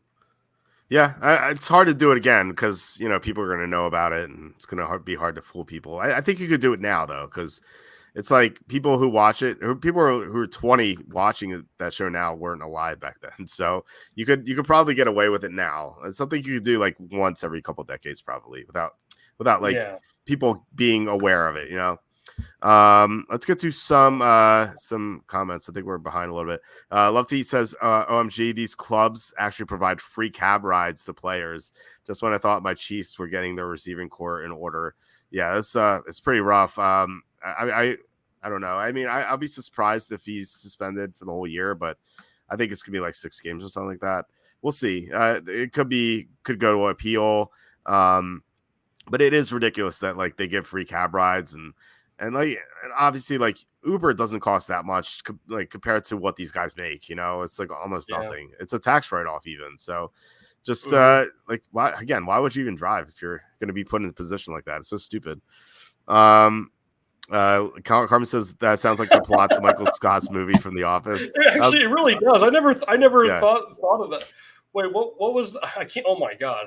How can Threat Level Midnight? That's what it was called. It escaped me for a second. Yeah, and my favorite part was he writes himself in, and then he copy pastes or like find replaces his name, except he missed it one time. So, like, yeah. Yeah, Threat Level Midnight. I can't believe I never made that correlation. Good knowledge there, Carmen. Nice. Yeah, Love T says Clark's roof scene in a close second. Oh, that's a good one. I completely forgot that there was a hockey scene on the roof. Clerks in a while. Clerks is that was such a good movie. Luke Robitaille should have won Best Actor. Yeah, I think Jaromir Jagr. Yeah. Alex says Walter Goldberg football now in his goalie. Yeah, he's a brick wall in that. Yeah. Cinder says let's win golf. Pistons are dead to me. We'll do the Once I'm done these comments, we'll run to hedging. Akshay Bhatia. John says because he's doing it for his grandma. There you go. That's part of it too. But Happy Gilmore is also an ass too. But don't get me wrong, I love it. So, but that's fair. That's a fair point. Chris says Uncut Gems, easily the most stressful movie I've ever watched. Good flick though. That's one Sandler movie I've never watched. I've heard it's really good too, and I just keep forgetting about it. I heard it's great. Yeah, me too. I've seen most Sandler movies. In fact, when my wife was giving birth to our daughter this past summer, they ran all weekend was Adam Sandler movie marathon on like the one channel. So like that's all we were watching. Yeah. When we were in the hospital. And they didn't have Uncut Gems. They had all the comedies, but they didn't have Uncut Gems. Yeah, that's pretty awesome, actually. So my friend Lou told me it was really great. It's really great. So I need there's so many things to watch out there now, and it's hard to watch them all. There's a lot of shows and stuff, and motion pictures. Dorothy says, John says Dorothy committed double homicide in Wizard of Oz. Are you referring to that? They say that there's like that urban legend of the one like the person that like hung themselves, and like they say you can see it swinging, but then they say it's like the tree. Have you ever heard that urban legend? Is that what you're referring to? I don't know. I'm not sure about this one. I've heard of some urban legends, but not this one necessarily. Yeah, there's one scene. I think they're skipping away singing Yellow Brick Road, and if you look to the left, they say it was one of the Lollipop Guild actors. Yes, I heard of that. You see something like swinging, and sorry not to get morbid here on us, but this is just the facts of the story. I remember. Yeah, I heard that too. But they say it's like a horse or something swinging. It's not. I don't know. I did like 5 minutes of research into it like 10 years ago or longer. So there's a story about the ghost and was it 3 Men and a Baby? 3 Men and a Baby. Yeah, that ghost in the window. I saw the ghost in the window. Yeah. Yeah. Yeah. It's I haven't seen the movie. I've seen that one scene. yeah, same. I've never seen the movie, but I've seen that scene. It's definitely, I mean, they definitely put it in there on purpose. I mean, the guess. kid. There's a kid. If you don't know what we're talking about, it's I think is it Tom Selleck and he's carrying the baby, and I've never seen the movie, so I don't know. Like the older woman, I think, is with him, and they're walking through, and you can see a kid just staring at you. It's maybe lasts like a couple seconds. Yeah. And they say it's like the movie was haunted. There was a ghost back there, and they like just didn't catch it in editing. But how do you not catch that? It's very crazy. I mean, I guess when you're staring at video, like you glaze over at parts. But it does seem. I mean, they probably did it intentionally. It is kind of creepy, though. It is kind of creepy. It is pretty creepy, yeah. Love T says best of the best, better than Karate Kid. There, I said I've never seen Best of the Best, so I can't say anything to that. But I don't know. Karate Kid was so good. He says I see a lot of new faces. Haha, shut up. That means a lot of you are breaking the first two rules. Yeah. Cassandra says the kid was dumb as dirt. I wouldn't be surprised if he's illiterate, and he was easily the most hated kid in any grade in the entire high school. No one's really brave enough to stand up to him. I'm talking about the kid that got hit by the pitches? I assume so, yeah. Jeez. And he got hit by all those pitches? I feel sorry for him. Yeah. Love T says Walter simping with the Dawson's Creek. I did think the blonde was hot. Yeah, dude. You never got into some girl's interest to try to gain favor or love to eat. Come on now. That Beth girl was a smoke show, man. She's I don't know. Although like personality wise, not so much.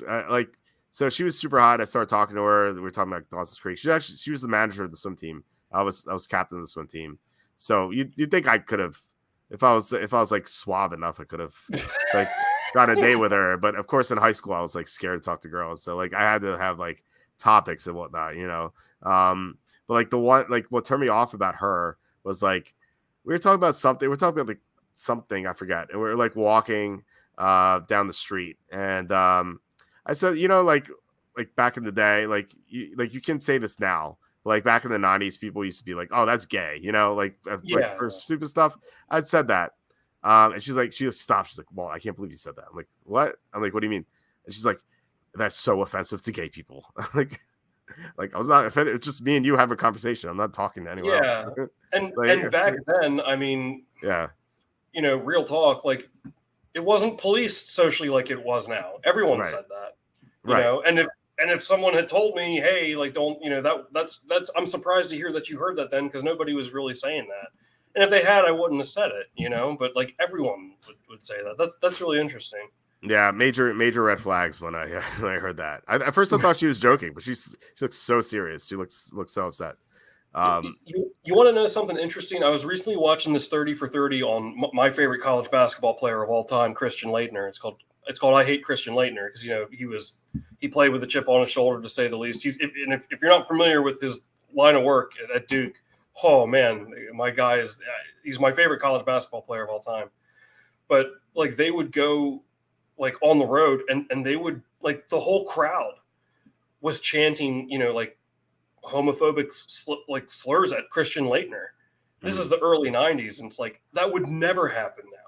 Right. We were talking about and it's just like, oh my God. But back then, like, and it's funny because they mention it in the documentary. Like back then they weren't really policing that sort of thing. It's just strange how I'm just, my whole point is it's strange how it's interesting to see things change like that over time. We were mentioning this earlier, but it was but a great documentary too. I Hate Christian Laettner, especially if you're I'm not even really a college basketball fan, and it's a really great documentary. So that team was incredible. 4 straight Final Fours and 3 straight championship games. The last 2 they won. That was maybe the best college basketball team, maybe ever. Christian Laettner, Ralph Sampson, and Marcus Camby. I think those are my favorite college basketball players of all time. Okay, interesting. I always loved Steph Curry when he was at Davidson, because Davidson was like this no-name college, and like suddenly he made them good. It was awesome because like I used to bet college basketball, and like I'd bet the minor conferences, so like I knew of Davidson, and like I knew that they were getting good, and I just love them, like seeing the progression of them getting better. So I love that they had that run. So yeah, remember that. I remember my first year watching basketball was Tim Duncan's senior year at Wake Forest. And I remember watching a lot of Wake Forest games, because they were good, so they were on a lot. As a kid, as a fifth grader, I was like, wow, this guy Tim Duncan, he's going to be really good in the NBA. I remember thinking as a fifth grader. Got that one right. Yeah, but that was I'd say made a correct evaluation. Yeah, as a 10-year-old. But I remember John Calipari coaching UMass, and Marcus Camby was on UMass. Holy cow, I loved watching Marcus Camby. He had a decent career as a pro. It wasn't, maybe fell a little bit below expectations, perhaps, but he still had a nice career. I love Marcus Camby. And then back in the 80s, I mean, you can always say Michael Jordan, of course, but Ralph Sampson. I mean, I don't think Virginia did win a national champ, but he was just so. I mean, he was a monster out there. He was unstoppable, it seemed like. So I would say those are my three favorite college basketball players of all time. So interesting. Sue says, would Walt watch an episode of Real Housewives in New Jersey, hanging out in Trenton? I think I might. Yeah, you could talk me into one episode, perhaps. You could guest star in the episode when they go to the Thunder game, man. Yes, they'll go in and I'll be in the background, be entering lineups. In the end credits, it'll be guy making DraftKings lineups in parking lot. Yeah, they should definitely have me on. I would watch it. I'd watch one episode. Walter, yeah, it'll be your big break. I'd watch it, Slew. I'd watch it. Alex says, did a quick search of the Wizard of Oz ghost. The silhouette of a dead munchkin hanging from a rope is actually a large bird, not a munchkin actor. I've heard that too. I couldn't remember if it was a large bird or a horse. I thought it was a horse for some reason just now. But yeah, it's a weird looking bird. I mean, I haven't looked at it in so long, Alex, but I remember when I did, I was like, maybe. It wasn't super convincing, but I'd have to look at it again. Yeah. But yeah, I knew it was something like that. They said it was an animal of some kind. So, Lovesy says, "LOL, you guys think I'm above faking an interest to get that? Come on now." Yeah, I'm just messing with you there, Lovesy. We appreciate you, man. It says, "Yes. Why do his siblings look so much different than him?" Wait, whose? I thought you would know. I'm not sure. What is sometimes? Yeah, sometimes when you get backed up on comments now, I forget. Yeah, what is? I don't know what that's in reference to, but Lefty says Pony Express best 30 for 30 IMO. I've not seen that either. Pony Express, is that the one? I actually haven't seen that one. Is that the one about Southern Methodist SMU? Probably, yeah. The Mustangs, yeah. Yeah, I think it is. You know what? I'll have to put it on my list, Lefty, because I've seen so many of those 30 for 30s. But that one I haven't seen. Actually, I think I started it, but I didn't finish it. I've watched some of them 1,000 times. The one on Steve Bartman, I've seen that one 1,000 times probably. And the one on the 85 Bears and the Buffalo Bills, I've seen those at least 100 times a piece. So I don't know. Anyone else get like that? I'm not the only one, right? He's talking about Christian Leitner. Love tweets talking about Christian Leitner. His siblings look so much different. A little bit. His parents really don't. That's interesting that you say that. Now I see what you're saying. His siblings sort of look like him. I don't think his parents I don't think he resembles either of his parents. It's funny that you say that because I noted that yesterday. I was watching it 2 days ago, I think. Chris says best team post UCLA. It's talking about Duke, but fair enough. Yeah. John says, Christian Leitner and I went to the same elementary school, different times, obviously. That's what my pathetic hometown is known for. It's better than Bill Cosby going to your high school, like with mine. So that's what our high school is known for, Bill Cosby. What's the story? Will you tell the story about when that guy from the gym, Bill Cosby, was making fun of him from the window? Oh my God. Yeah. So, okay. This guy is really fat. This is extremely fat. But before he became extremely fat, he was only really fat. And so he was able to work. And so he worked as a mover. And he one weekend day, he goes to move stuff in this rich neighborhood. And so he's unloading stuff on the truck. and in the background, like in the background, he hears hey, and he's like, it's like, what was that? And then he hears again, he's like, hey, and he like looks, and he sees Bill Cosby looking out from his second floor window, like looking down on him, and he's doing the Fat Albert voice. Fat Albert. Yeah, hey. And so Bill Cosby is like, he's not doing nothing. He has nothing better to do in the afternoon than to like look out the window and like say Fat Albert voices at like this big guy, this big mover. What a prick! I know. So this guy like tells me the story. I'm like, wow. I'm like not surprised. Oh my God. Jeez. Yeah, I always forget that he's from Philadelphia. Yep. Yeah. I went to my high school, and like it's so funny. I told the story before, but when I was a freshman, like only the seniors got to see him at the assembly, and I was so jealous. And I was like, "Oh, Bill Cosby's coming! This is so awesome!" And he spoke, and he did like this comedy routine, like, and everyone loved it. Like I was so jealous of all the seniors, and like like now people are like, "Oh, Bill Cosby went here, but he didn't graduate. He flunked out." That's what people are saying now. Which I don't even know if that's true. Like that's like no one wants to associate the high school with him now. Yeah. Didn't you say you recently checked? It does say like he went there or something. Yeah. No. Yeah. The alumni website lists him as like prominent alumni, which I was kind of surprised. Like I thought they would have removed him. So. Yeah, I don't know if I mean, certainly notorious, I guess, or yeah. But I think it's good to not. I mean, we won't get into it further than this, but it's good to not erase it. I mean, he's,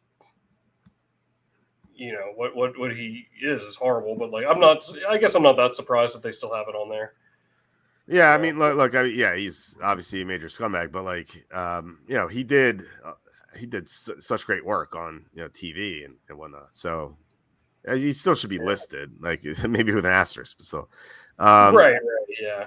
Alex says 30 for 30 Reggie White gave me chills that the interview was his last before he died. I didn't know that. Yeah. I haven't seen that one yet either. That's one of it only came out a couple months ago. But I'm a big Packers fan, and Reggie White was really unstoppable. Yeah. But I actually didn't know like all the things that the story goes into. So I'll have to check it out there, Alex, for sure. As a Packers fan, I think I have to.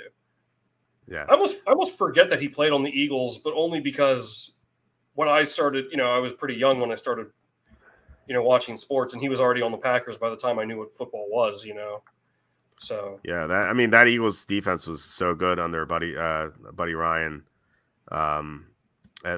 They may have won the Super Bowl if Jerome Brown didn't die. That's such a great team. But anyway, Love T says people act like Leighton was a bum. He played like 10 years as a reverse racism. And he says, "Oh well, the South Park Fat Albert episode was great." Yeah, I remember that one. I love South Park so much. I actually haven't seen some of the newer ones. It's actually like on my to watch list just because I haven't gotten around to it. But I definitely want to get to it. I've only ever seen like maybe 2 handfuls of South Park. Not because I didn't. I love every episode I've seen, but like. Like I say, there's a lot of shows out there, so it's hard to keep up with all of them. But remember the Cartman Land episode? Have you seen that where he inherits the $1 million and Cartman buys the theme park for himself? That's one of my favorite episodes because I love how Kyle and like they have such a good attitude, and like most kids wouldn't. They're like, all right, let's just forget about it. Like, if he gets to us, he wins. Like, yeah, like they have such a good attitude. Like immediately after they see his commercial, like, the best part is you can't come. Especially standing Kyle. I love how he made a commercial for it, and he said you can't come. Yeah, it's like, and especially like like kids at that age, they're gonna be like, oh, like no kid is gonna have the attitude that they did. Like they have such a good attitude. That part kills me every time. Great episode of Capitalism. Yeah, I love South Park so much. I'd have to like think of like some of my favorite episodes ever. I have to like make a list or something. Maybe it's something. I'd say maybe it has something to do with Kenny, but like I don't know if Kenny's ever watched South Park. I'm not sure. I'll have to ask him next time he's on. Because like we do like top 10 lists for like TV shows sometimes, and during the summer when there's nothing going on football wise. Speaking of football, I'll just run through this. The signings. There were 2 signings that happened. So Panthers re-signed Derrick Brown, 4 years, $96 million. I give this a B because Derrick Brown's a great player, especially against the run. He's only 26. He still has a ton of potential. But I worry about these big guys getting like huge contracts. Like it doesn't end well most of the time because like if they get fat and out of shape, like it's super hard for them to lose weight. We've seen it a lot. Like Albert, the hamstring Hainsworth, like when he got his $100 million deal, he like went south like so bad. Like at one point, like you couldn't get up and practice. Like that's how out of shape he was. So I'm always like wary about like defensive tackles getting huge contracts like this. So I give it a B, but like, I mean, Brown deserves it based on his previous play and the fact that he's only 26. Mike Danna got 3 years, 24 million. We were actually talking about this like a couple weeks ago, I think, when someone, I forget who it was, but someone's like, why is Mike Danna still available on the market? He's a young pass rusher. I think he's 26 as well. He gets to the quarterback a good deal. He's not good against the run, but he's like a young pass rusher. So like, why is this guy not signed? And so the Chiefs re-signed him with 3 years, 24 million, which seems like pretty reasonable. Like I thought he'd get more than that. So I give it an A. So I don't know if you had any thoughts about this or about my stance on big defensive tackles not getting a lot of money. Who's your favorite player? Mr. Derrick Brown. Derrick Brooks. Remember his Derrick Brooks on the commercial, yeah. United Way, I think it was. Yep. Wasn't I thought it was like it wasn't Play 60? Maybe it was United Way. Yeah, but it probably was United Way.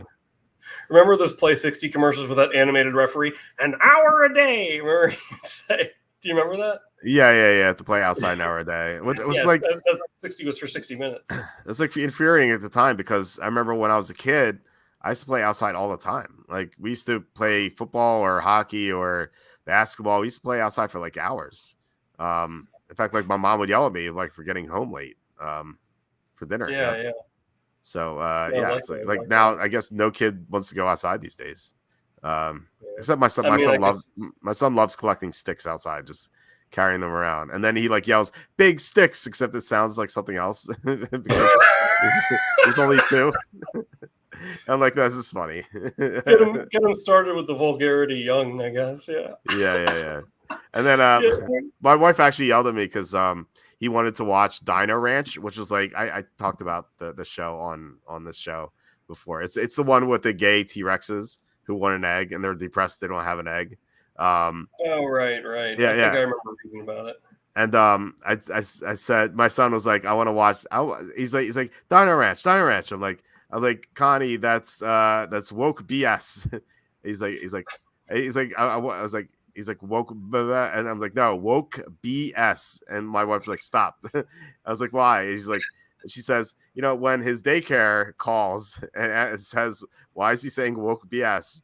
They're not gonna be calling you. They're gonna be calling me. I'm like, all right. Yeah. Oh, you're gonna have to step in for that one. Yeah, I should have just said like have them call me. Do you know what's weird about like I don't know, well like I have the HBO with ads. But like remember, back in the like when we were kids and we watched TV and you have to sit through the commercials and some of them were good obviously and some of them were not. And it's like now when I see an ad on like YouTube or HBO, like I consciously think like I will not buy this product for interrupting. Isn't that like isn't that so strange? Because as a kid, when you were forced to watch them, you couldn't rewind TV or pause live TV in the 90s, or I mean even in the 2000s too. At least I couldn't. Yeah, you'd have to record with VHS, to be able to fast forward. Yeah, and like if you missed a show and didn't record it, you missed the show. Yep. Yeah, you'd have to watch the reruns, which would air like months later. And you don't know when. I remember one time I confused the nights I had basketball practice for like I must have been in like 6th grade, 5th or 6th grade, and my dad I mixed up the date we showed up and no one was there, and my dad missed an episode of Seinfeld. And he was like, he was like irritated, because back then you can't just rewind it. He wasn't recording it. Right. What's funny now is he could just watch that episode over and over again at his discretion, at any moment. Yeah. It's funny. We have some other comments that Marcel Darius did the same. Another Another big defensive tackle, took a lot of money and then was a disappointment.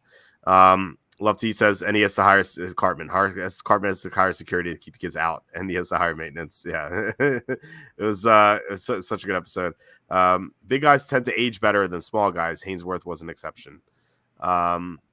Well, I don't know. I mean, I've noticed, Darius obviously was that. Maybe it's not as prevalent as I think, but I don't know. That was me who said that. Okay, so yeah. Okay, so Love T says, yeah, we had a good mix of video games and outdoor activities. Same. Yeah, and like in the evening after dinner, I'd like play video games nonstop. But like when it was still light out, I would go outside usually. John says, I won't watch Wonka because of all the HBO ads. That's the only reason. Yeah. HBO back in the day was the best. Okay. Box office. Yes. Yeah. I mean, yeah. HBO was great, especially at night. Yeah, like that. I guess speaking of that, I guess we can get back into it. I just remember, with the commercials real quick. You remember when you get to see all those cereal commercials, and it would say at the end it would show like the table, and they would say, and it have all the different breakfast foods on there: pancakes, toast, bacon. It would say part of this complete breakfast. Yep.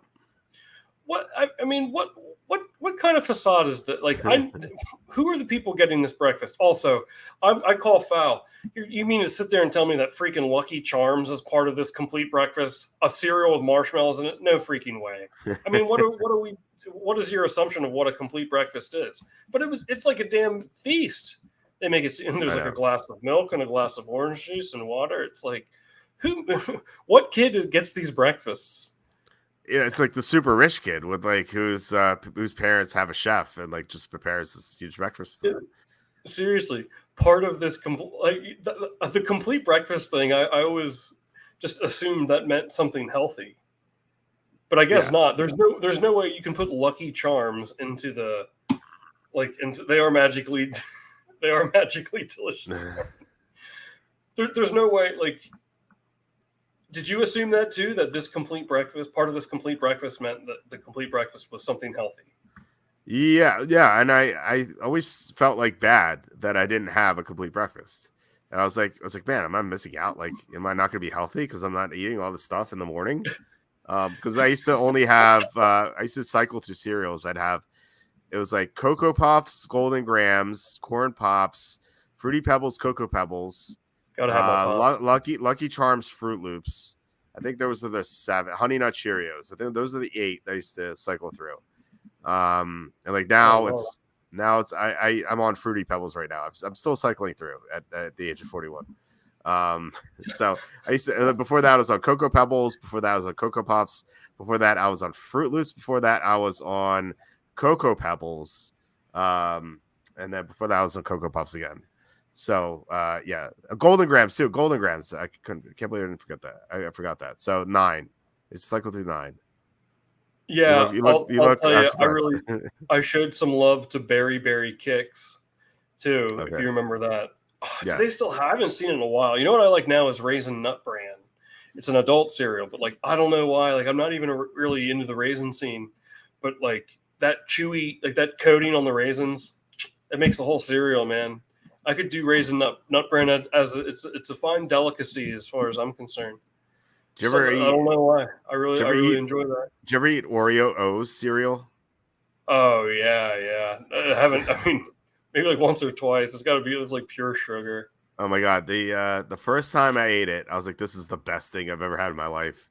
And so like, I was like actually looking forward to breakfast. The second day it was awesome, and then like the third day, I was like, you know what? This is not that great. The fourth day, I was like, this sucks. It's so weird. Like within a week, it just went downhill. And my dad owns several grocery stores. It's like he would always like get us like cases of food, and my dad would be like, "Oh, you want a case of Oreos?" I'm like, "No, I don't want it. I don't want it anymore." And so like I just went through one box, and like at the top it was amazing, at the bottom it was horrible. I guess I just got like so sick of it suddenly, which is like weird.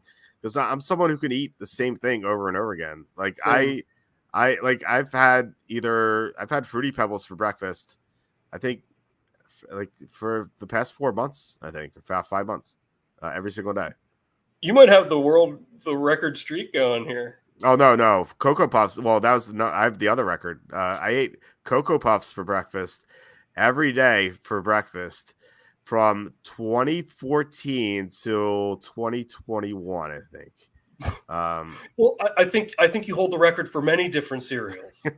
It's not limited to just fruity. Oh, Fruity Frosted Flakes number 10. Frosted whatever Flakes you're having now. Are you being serious, dude? We gotta call up Guinness. There's no way anyone else has you beat. Yeah, Cocoa Puffs every day for 6 years, dude. Like You're a legend. I'm being serious. I don't like. It's so easy. You just pour the thing into the bowl. You pour the milk in. I have orange juice with it. One time I was eating one time I was eating Fruit Loops. It's kind of like ruined Fruit Loops for me. I was like, this is 2012. I remember this because I was talking to Emily back then. My girlfriend before I met my wife. I actually thought I was going to marry this girl, but like, I was talking to her at the time. And I was so distracted because, like she went out drinking the night before, and then and then her dad saw her phone, and like, I don't know, it's this whole thing. Like he called and yelled at me. So I was like distracted, by everything. I told the story in my book, my first book, by the way. So I was like, like distracted and like just out of sorts that like I poured Fruit Loops into my bowl. And I took the milk and the orange juice out, and I put the orange juice into the bowl. And I'm like, oh man, I just wasted these Fruit Loops. And I'm like, you know what? I'll just eat it. Whatever. I don't care. I'll just eat it. See how it goes. And it was gross. It was so gross, man. And I was like, ever since then, whenever I eat Fruit Loops, I'm like, I always remember that day. And I was like, this is so disgusting. Why don't I just dump it? That's quite a story. Yeah. Wow. No, I would feel the same way. It's interesting that you gave it a shot. There's no way I would have tried it. Yeah, I was dumb. Don't try it. For those watching at home, don't do it. There was, I guess Oreos were not part of this complete breakfast. Right, no, I guess not. Part of this disgusting breakfast. It was it was so weird how like I can understand over a course of a month like getting sick of it, but this is like a week. Like starting on Monday, I don't know if it was Monday, but like starting on Monday, it was terrific, and by Friday, it was disgusting. I didn't want anything to do with it anymore. I've never had anything like that. I don't blame. I would feel the same way.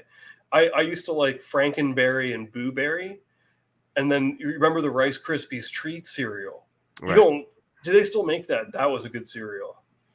I don't know. I haven't seen it, so I don't know. They used to have a Mario Brothers cereal too, which I thought was when I was a kid. Yeah. I thought it was good. I don't know about now, but I mean, I'm sure they don't make it now. Like I know I've seen Mario cereal, but it's not the same one as they had when I was a kid. Right. I know exactly the cereal you're talking about. I think I had it. There's like something fun about it as a kid too. Like it almost didn't matter what it tasted like, but it was good. Yeah, it was Mario, and it had to be great, right? Yeah. Man, that was great advertising. Yeah. What do we got here in the comments? We got some more cereal talk here. Well, he says now YouTube 80s and 90s commercials get 100K views a week because it's so true. It's so funny how people watch commercials now because like people don't really watch commercials now unless like well, I guess some streaming services have it, but I've checked it. Some of those 90s jingles were where it's at, man. I love those old 90s commercials. Yeah, Alex says back in the 90s you can sometimes get HBO on the normally blurred channels on cable, and they were always the After Dark shows. Yeah, the After Dark shows were the fun ones. Yeah, the After Dark shows are great. John says now they give kids breakfast in the classroom. An incomplete breakfast. Yes. Like. No, I haven't heard that a part of this complete breakfast in a long time. Kids today miss the toys at the bottom. Yeah, that was always the fun of it. Hit me with a box of Cracker Jacks, man. I want to see what kind of toy they got in there. I haven't seen. Do they still make Cracker? They got to make Cracker. I haven't seen a box of Cracker Jacks in a long time. I've had Cracker Jacks like 5 or 6 years ago. So I don't know. Maybe they stopped since then, but like I did have it. I used to have like this tradition when baseball season started. I'd get like Cracker Jacks. You know, that's in the song. So, yeah. I used to do that. I was actually looking for Cracker Jacks at the store maybe 4 years ago. I'm not kidding. Really? Don't ask me why, because I'm, You can probably buy it online. It's probably the best. Always, best way to do it. yeah, but like I could not find. I looked in like the peanuts aisle, the snacks aisle. No Cracker Jacks were to be found. Maybe I wasn't looking hard enough. There's a chance of that. But what am I going to do? Go up to the associate and be like, "Hey, do you guys have Cracker Jacks?" I'm going to feel really strange asking that. I'm gonna look for it next time. No, those are always good. I hope you think this is. I hope this might be had to be their situation. I used to work at this company. Long story short, this very old man, like I think he was like 85 years old. He applied to work there, and like we took his documents, because I did some of the hiring process. Dude, his social security card. You know how like most social security cards are, like bluish. Mm-hmm. Like yeah. His was like red, white, like it was white with like a red, white, and blue like border. And I looked at this thing, looked like it came out of a box of Cracker Jacks. Surprise at the bottom. Like his social security number was like 7. It was. I've never seen one like it. I've never seen one like it before or since. But I remember thinking that I was like, this looks like it came out of a Cracker Jack box because I just had some dumb like plastic toy or remember Bazooka Joe had the comics. Yeah. Well, they used to have gum and trading card packs for like baseball packs. Yeah. I used to love that gum. Right. Yeah, you gotta get yourself some Big League Chew. Yeah. I was actually one of my friends. We were playing Magic, and this is like 10 years ago. Like one of my friends, he comes over with like Big League Chew gum, and like he's like, "You guys want some?" I'm like, nah, it's cool. Because I chew like medicated gum usually because my teeth are so bad. And he's like, you got to step up to the plate with Big League Chew. It sounds like a commercial. It's like an advertisement. Like, what is going on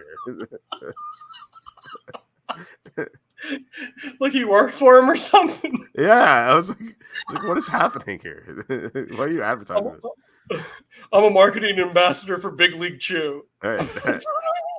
I actually don't even know what he does, so it could be. I don't know. That's what I got a degree. I have a bachelor's degree in business, and I hope to be a marketing ambassador for Big League. Right. Step up to the plate. Is that what the saying was? Yeah. You got to step up to the plate with Big League Chew. I guess he's like quoting a commercial, but he sounds so serious. That's freaking great. What do we got? Oh, Alex is. My kids are obsessed with Cinnamon Toast Crunch. I never got into them. I'm not like a big cinnamon guy. Oh man, I don't hate it, but I'd rather have like chocolate or marshmallows. Like Lucky Charms, I liked. They had chocolate Lucky Charms. I don't know if they still have it, but those chocolate Lucky Charms are great. Lovesy says raisin frosted flakes, make it happen. It would be good with the coating, the raisin nut brand coating in the frosted flakes. I'd do that. I guess I could do it myself. I would take it would be a cumbersome process of separating the raisins, but I guess I could make it and get a box of frosted flakes. So yeah, so I said I ate Cocoa Puffs for breakfast until 2021. It stopped because I had to get like a tooth extracted, and I couldn't eat Cocoa Puffs anymore. But I figured out like I could eat Frosted Flakes by letting it like sit in the milk for like 10 minutes. Like it would be super soggy, and I could just slurp it into my mouth, and that's why I changed or stopped eating Cocoa Puffs. Wow, so, yeah, I like it soggy. I like it soggy actually with the cereal. I think that's an unpopular opinion, but I stand by what some cereals I like soggy, some I don't. It really depends on the cereal. I think Cocoa Puffs I like a lot better when it's crunchy.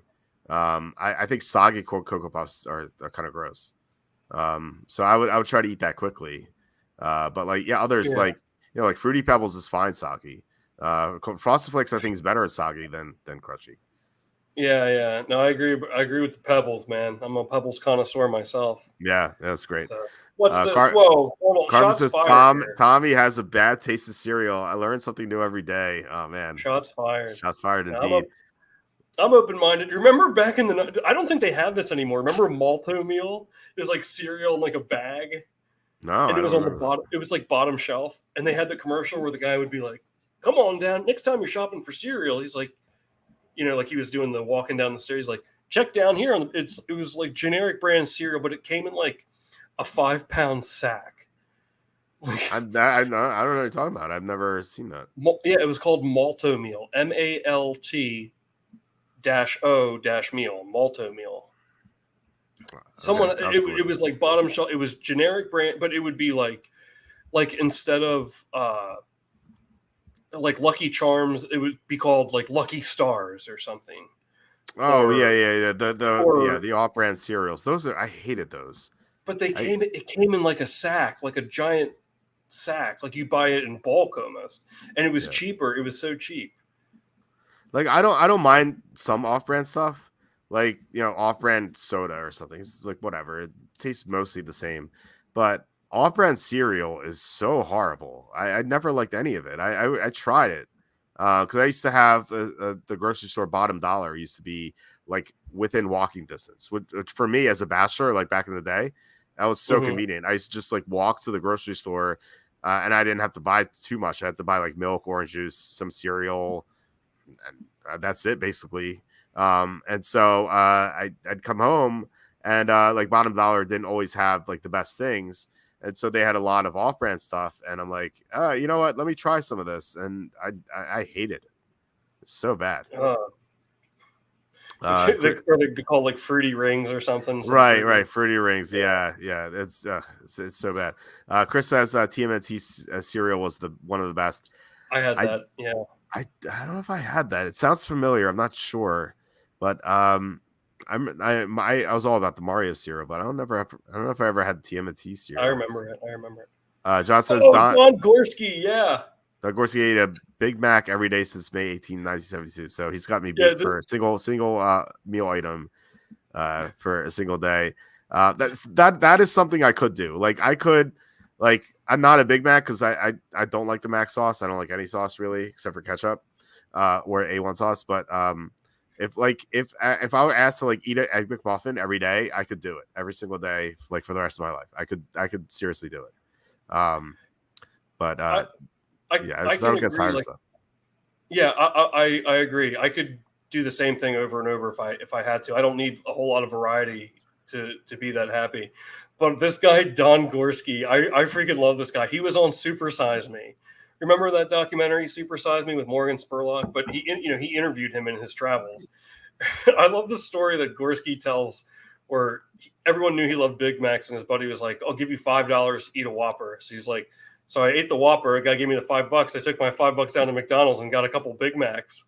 It's like, dude, this guy's a legend. I know of the documentary. I never saw it though. I'm not like super into documentaries, which is like why I thought like I know my octopus teacher I thought was amazing. But you should watch Super Size Me. It's a good one. It's really interesting. I don't know. Like documentaries are like never my thing. I don't know. I just thought they were boring. Yeah. Oh, that's interesting. I know you're not into the documentary scene really, but I feel like that documentary was like kind of ubiquitous. I think most people have seen it or they know of its reference at least. I guess I should say. Mm-hmm. But that's like, I remember everyone would say, I watched Super Size Me with my cousin, and I had heard about it, and everyone that had seen it before you would say the same thing. They're like, oh, you'll never want to eat at McDonald's ever again after you watch that. And I had a feeling that this was going to happen. So like my cousin and I, we watched it together. I must have been like 18. And like, we were just sitting there and like the movie ends and we look at each other and my cousin goes, kind of want to go to McD's right now. Yeah, I was like, me too. Yeah. Something like that wouldn't gross me out, I don't think. I don't know. It's just like, I'm not going to eat McDonald's every day like that guy did. But also, you know what? Watch, Morgan Spurlock is gonna throw shade at me on Twitter or something for this. But he orders at one point in the documentary like a double quarter pounder supersize meal, and then he throws up. It's like, come on, man! It's not that much food. It made you vomit. Yeah, I used to, when I swam back in the day, like in high school and college, dude, I'd put away so much food. I'd go to McDonald's, I'd get 4 cheeseburgers, large fries, and chicken nuggets, and I'd eat everything. Like I went to get pizza once. I got a large whole pizza. I ate the whole pizza. I ate cheese fries and I ate a cheesesteak. After swim meet, like I'd burn through so many calories when I swam competitively. And like, I needed it because we used to swim 3 hours a day, like nonstop. And plus weight workouts too. So I used to eat so much. I kind of miss it. I don't know. Like the swim practices were rough, but like the meets were fun, and then eating like nonstop after that. I don't know. It was fun. Like my when we after swim meets in the summer, we used to go to friendlies all the time. And this one guy, I used to eat so much. This one guy, like on my team, he made fun of me. He's like, "Hey, I'm Walt. I'd like this page, please." When I was like, "What are you?" I once won a pizza eating contest when I was 13 years old. Oh, nice. I wonder if I could have out-ate you from pizza like back then when I swam. I ate a large Pizza Hut pizza in like 3 minutes. Oh, so I'm not a speed eater. I could just I'm like a fish when it comes to food. I could keep eating nonstop, but like I can't eat fast though. In fact, my wife says I'm the slowest eater of all time. Yeah. Are you a slow eater? I'm a very fast eater. I'm so slow. Like especially, with the rest of my family. Like obviously, my daughter is only 7 months old, so she like doesn't really. She like puts stuff in her mouth, but like not really. But my wife eats super fast, and so my son doesn't eat much. Like he'll be like today. My wife was like, "What do you want for dinner?" He's like, "Chicken French fries." She's like, "Okay." So we got him chicken fingers and French fries, and he eats like one chicken finger and like half his French fries. He's like, "All done." Dude, we got this food specifically for you. But yeah, so he doesn't eat everything. So I'm always the last one finishing. And my wife is always like, "Say, well, Daddy's always a slow eater." She says this to my son. That's interesting. I eat really, really quickly. I've actually slowed down in my old age, but it's like it was pretty bad. I mean, obviously, I won that pizza eating contest at 13, but I want to tell you this. I don't think I ever told you this story. I was with my cousins and my mom and my aunt. We went to this water park. It's now gone. It's no longer around. It was called Wet and Wild. It was like, you got like giant water slides. Yeah, I heard lazy that, yeah. river. Yeah, I've been there a few times. And they have like this little like beach area, and they're like, oh, like there's like an MC and a DJ there. They're like, there's a pizza. Like, I actually won this pizza eating contest against like 5 other kids. I must have been like 13, and like everyone got prizes because my cousin Danny was participated too, but he was just like up there having lunch, like just like eating really slowly. I won the pizza eating contest. He got all sorts of cool prizes, T-shirts and hats and whatnot. You know what I got for winning the pizza eating contest? I'm not joking with what I'm about to tell you. I won 2 free pizzas. Why would they do that to me? I just made. But then my aunt was like, "Oh, like this is great. Like we don't have to get dinner. Like we'll use these for dinner later." Because that happened early in the afternoon. I was just like, "You've got to be free." But meanwhile, like my cousin got like T-shirts, which at the end of the day, it's a T-shirt. Who cares? But when you're a kid, you're like, "That's cooler than like I don't want to eat anymore. I just ate a whole freaking pizza in 4 minutes." Yeah, that's kind of defeats the whole purpose. I actually thought I thought I was getting punked before punked was even a thing. I couldn't believe that was first prize. You got to be out of your mind. That's I digress. Bad call. It could have at least given you another food item. Like even that's bad enough. Yeah. Alex says, "I want more Quacky Takes videos, but now you'll be forced to eat Cocoa Puffs the entire time while filming." Well, I guess I got to start somewhere if I want to break Walt's streak of 7 years. So that's right, 7 years. So 2032. If you make it 8 years, you've beaten me. Oh my god! I'll be 50. Love to Eat says, "Hey, you are a white man, so you can say cracker." Wow. Yes. Okay. I cannot be canceled. Love to Eat says, "LL Big League Chew. Remember the beef snuff in those chew cans?" Yeah, there's so many weird things from back in the day. Malto meal, we had that. And then also John says, "I grew up on Malto meal cornflakes. My parents are cheap." Thank God, because I did like a little search here and I couldn't find the giant bags of it, and I thought, am I having another moment? Sometimes I think like maybe these things I remember are like Mandela effect, and I don't realize it because I couldn't find the big set. So I'm glad you guys are here to corroborate my story. Thank you guys. Yeah, let's see. Says generic Cheerios suck. Other cereals aren't that bad. Yeah, the generic Cheerio. That's a whole nother there's such a weird aftertaste. Ugh. Really, I don't think I ever even had the generic Cheerios. I had like generic Fruit Loops and generic Cocoa Puffs. Those are bad. I just couldn't handle it. The Beavis and Butthead take on that was hilarious. I'm not familiar. I'll have to. Yeah. Chris says, have you ever watched the Matt Millen documentary? Super Guys Me. Well done. Well done. And then Lefty says, Godfather's Taco Pizza is my favorite pizza. Okay, interesting. I don't know of that, but I think my favorite pizza is I think there's like a Preps Pizza in New Jersey, and then there's also Grotto Pizza in Maryland, which is pretty good. I like Grotto Pizza. Down the Delaware shores, I used to go there. Yeah, Delaware, Maryland. Yeah, that area. Yeah, it's great. At CC's, which is not in local here in Philly, but it is Penn State. They had this macaroni and cheese pizza, which like every time I tell the people, they're like, "Ew." I'm like, "No, it was really good." I've had that. Yeah, it was great. I used to I used to go to CC's like once a week when I was at Penn State. It was so fun. Yeah, my roommate and I. We used to go all the time too. We had many an adventure at CC's. Do you remember a place there called Are You Hungry? Yeah. Did you ever get a fat pizza? You remember they had this thing called a fat pizza, PHAT, and it had like mozzarella sticks and onion rings and jalapeno poppers as toppings, and like all like appetite. It was called a fat pizza. Yeah, they as I was just reading Chris's comment, it's a great doc. He adjusts kielbasa 3 times a day. Oh my god. No, they would have like every sandwich would be fat something, right? And then and they used to have the sandwich called fat BITCHES. And it was like my favorite sandwich. I think it was. And they used to sell T-shirts. And they sold a T-shirt that says "I love fat B word," and then I was like, "Oh man, I gotta get this." So like, it's in my closet still, and like I feel like I can't like wear it anywhere because like I wouldn't.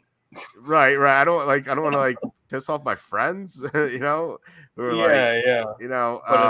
it was the name of the sandwich, yeah. Yeah, right. So, and like one time I was gonna wear it, like my wife was like, "No, you can't wear this." Like, fine. But I like my goal is to wear it somewhere, sometime. But like, either like now I have like too many nieces and nephews who are gonna read that and they're gonna say it, So like an angle too. I just don't know when I can have the time to wear it, but. I always want to wear it and like piss people off, like just walking to like Wawa. Like I don't want to wear it to like with my friends or anything, I can't believe that this is even this is deep within the archives. So they had a contest involving those sandwiches. The contest was called Eat a Fat Bitch and Get Rich, and whoever could eat it the fastest won like $1,000. Oh wow. I can't believe we're going this far deep in the archives, but yours truly participated and got to like the 3rd or 4th round of that competition. Wow. Where I promptly showed up at the Are You Hungry State College, Pennsylvania location and ate a sandwich as fast as I possibly could while they timed me. And it like as if it was like the March Madness tournament, like there was a bracket. I think I made it to the 3rd or 4th round. That's but impressive. Yeah, so it's like whoever can eat this sandwich the fastest wins $1,000. And that was the name of the contest. That's awesome.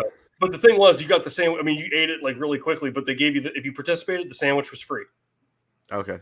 So it's like you got free dinner. Right? Like you had to destroy it as fast as you possibly could. Those sandwiches are really good too. I don't know if they still have it, but yeah, it was just the letter R, the letter U, hungry. Are you hungry? Because it originated at Rutgers University.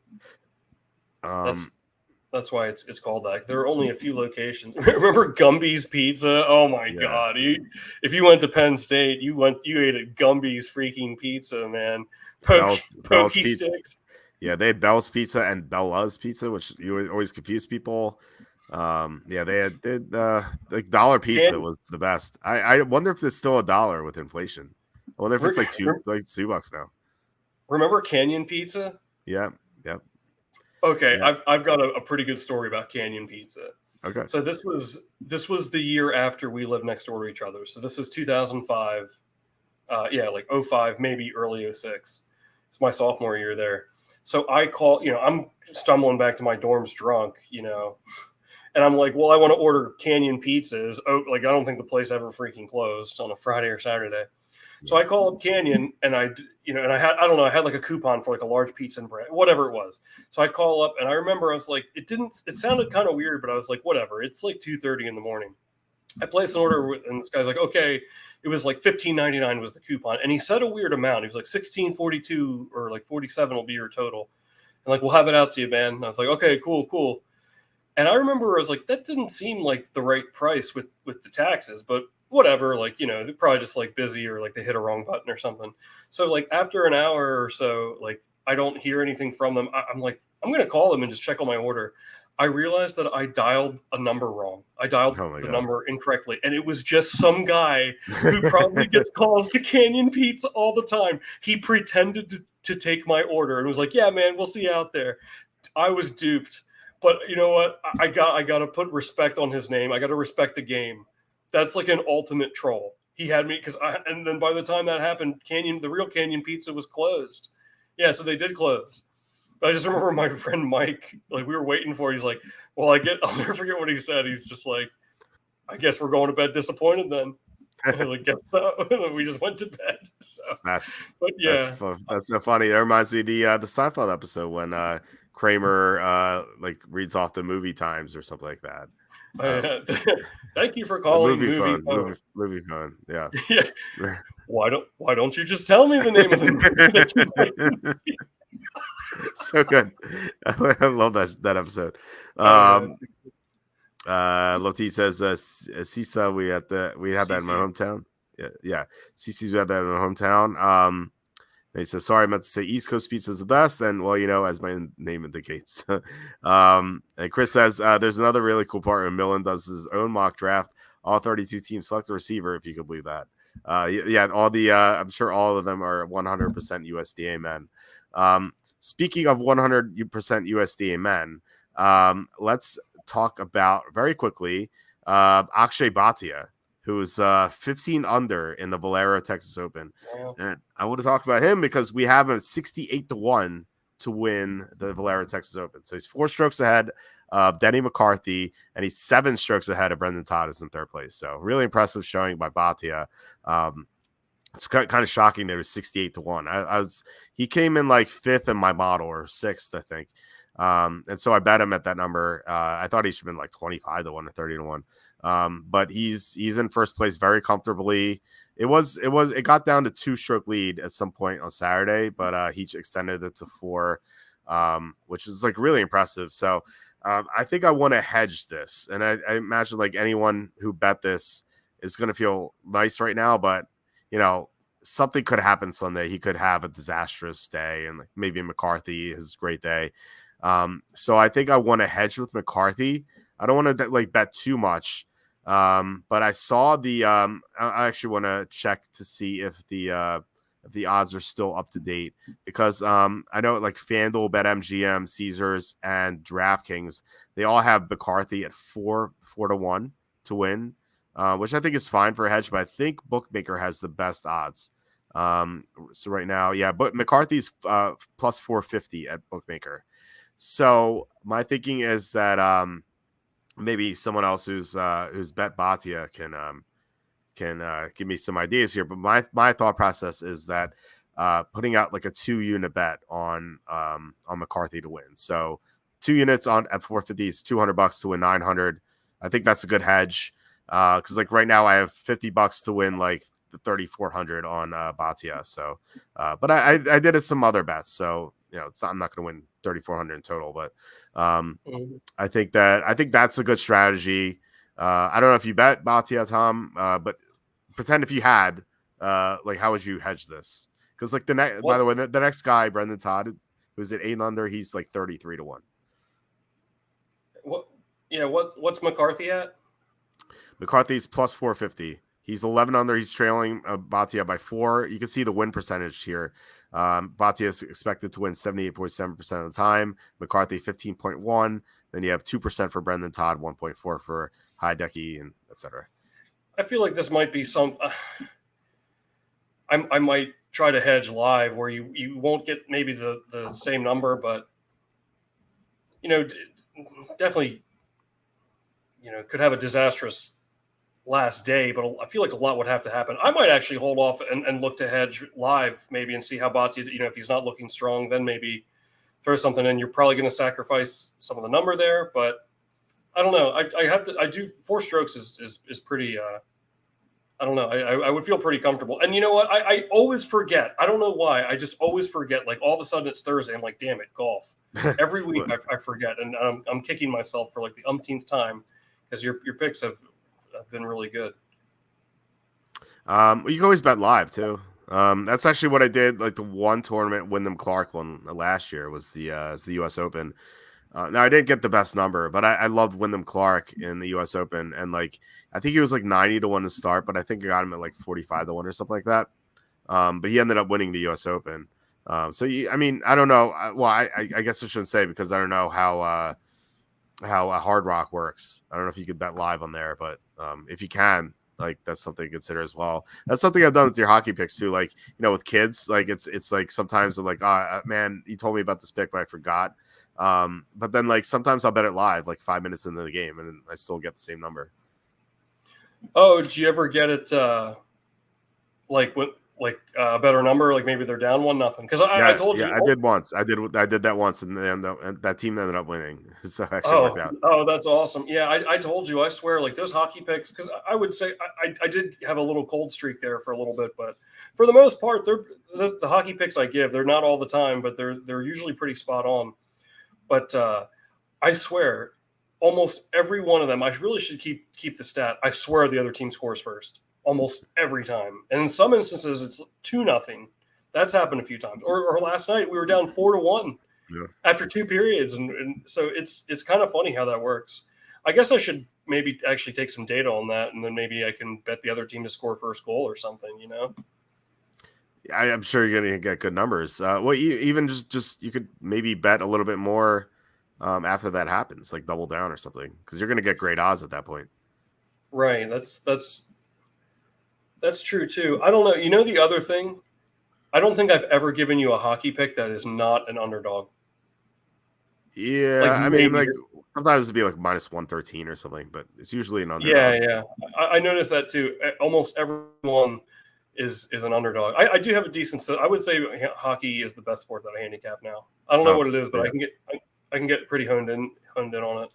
I feel like so many, like hardly any people watch hockey anymore. Sometimes I get worried it's going to go away, like not overnight, but I don't watch. I'm fine with playoff hockey, but like regular seasons, like this is way too long. I just can't. Mm-hmm. I can't. It's like even basketball, like it's too long. But playoffs is a different story, obviously. Right.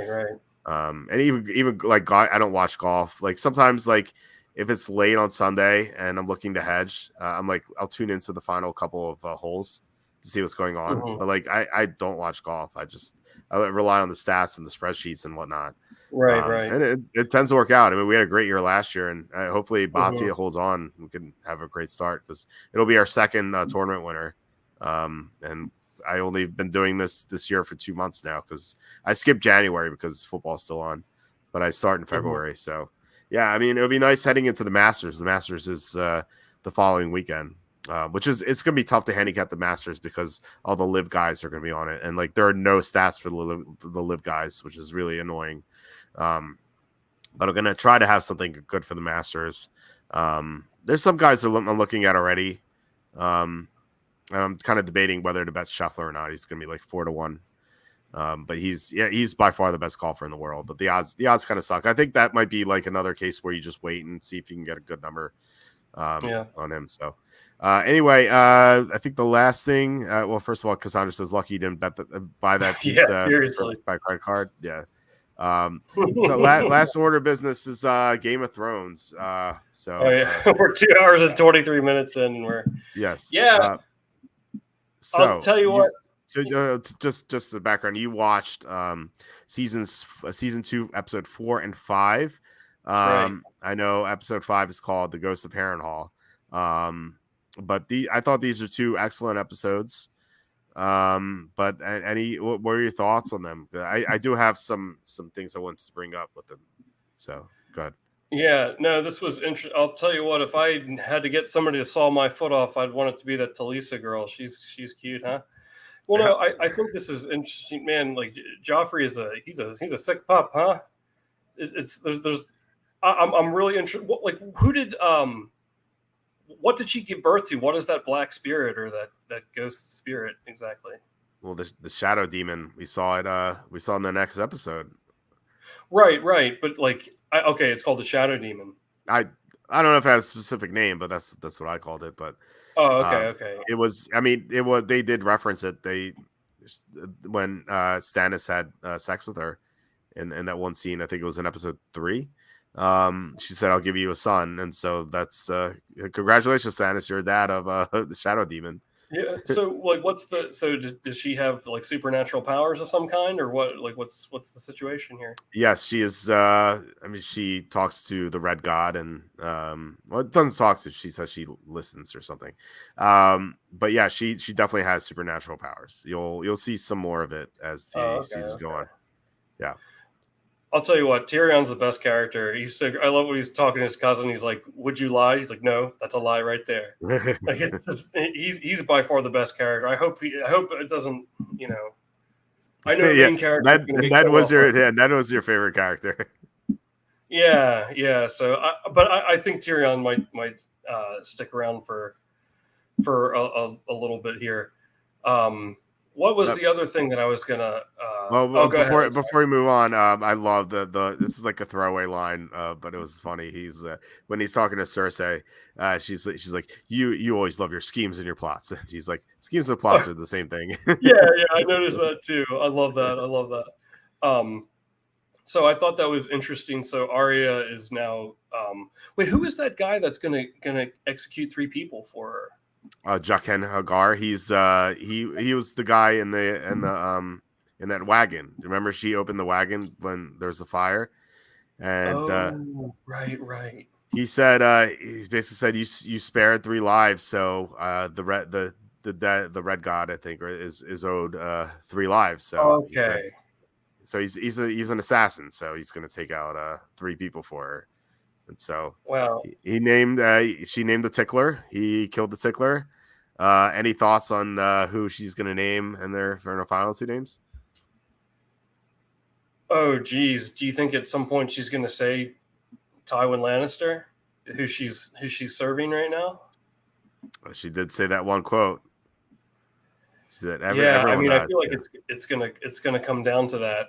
It's I don't know. Her character is really interesting. She's one of my favorites too.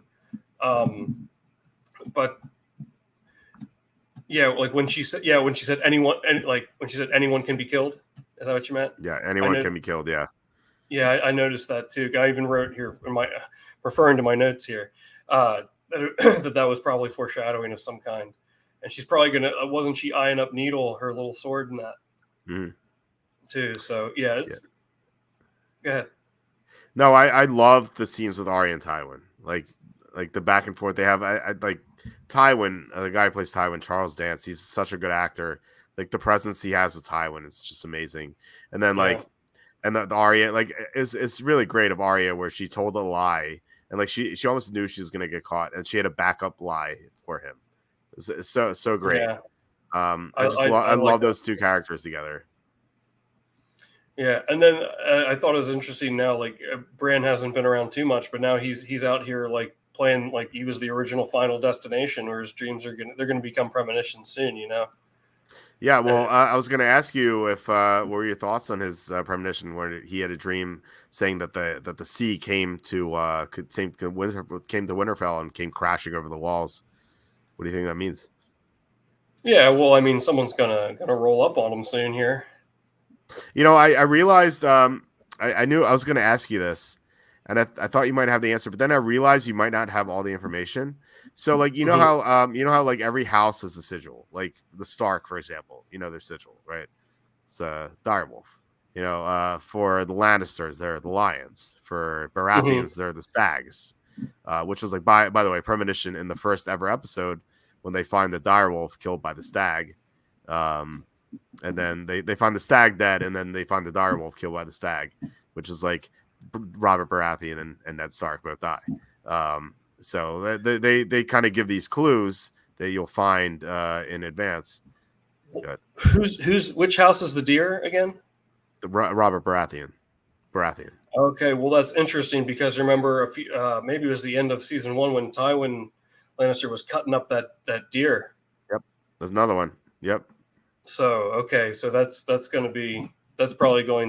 foreshadowing of some kind, Yeah, take notice of whenever they have animals or they reference animals. In this case, the sea, because I realize that you may not know what the Greyjoy sigil is. The Greyjoy is Theon Greyjoy. Remember we went to the Iron Islands, so that the Greyjoy sigil is Kraken. There you go. So there, like if you knew that now, what do you think? What do you think that sea coming to Winterfell means? Oh, geez. Okay. Well, now that makes a lot more sense. That right. The Greyjoys are interesting. Yeah, it's such a weird dynamic. Geez, these. First, he's trying to hook up with his sister before he realized it was his sister. Now she's making fun of him, like trying to captain his first ship here. Yeah, it gets worse for Theon. I'll tell you that. Okay. It's his story arc is pretty crazy. Yeah. So anything else you notice? I have some points I wanted to make about these episodes. Let me see here. There are a few things. There were like two. There were two things I wanted to note outside of that, but you can go. Okay. Ahead. Well, yeah. Let's hear him. Let's hear him. Well, this is a small thing, but I found it hilarious. When there's that one scene in episode 4, season 2, when Stannis Baratheon and what's his name? His hand. I can't remember his name off the top of my head. I don't know if I'll be able to either. Davos Seaworth. Davos, okay. Yeah, it's almost 2 a.m. here. It kind of sounds like Luke and Leia. Yeah. That actually, yeah, it does sound like a lot like that. So, like, remember that one scene where Davos and Stannis are on the ship, and they were talking about something, and Davos is like, that is like less than 3 ships or something like that, and Stannis is like fewer. I noticed that too. As soon as I heard less than, I was like fewer, and like Stannis and I said it at the exact same time. Oh, that's interesting. I noticed that too. That's funny because that part actually made me think of you too, because we were having from time to time we have grammar lessons here on the show. Yeah. So yeah, that's something people screw up a lot, is fewer versus less. And it's farther versus further. People screw up a ton. So yeah, like stuff like that. I'm glad that Stannis is a grammar Nazi. So I like it's funny because the Davos is like, what? It sounds like everyone. Yeah, they were the forefathers that blazed the trails so that we can teach grammar here on the show today. Exactly. Yeah, Stannis the Manus, as they call him. Yeah, I love that. I mean, then again, to be fair, Davos doesn't know how to read, and they reference that. It's like his son's like, let me teach you how to read, or something like that, and Davos is like, no, I don't need it. So we'll cut him a break this time. Right. Something that you actually texted me this in your notes that you sent me. So you were kind of confused about what the tickler was asking the people he was torturing, where he was like, he's like what he was talking about the brotherhood without banners, and he mentioned Beric Dondarrion. Like he kept torturing these people, asking these questions, and it's actually like something let's say like this is a very small thing in season 1. I don't even know if you remember this.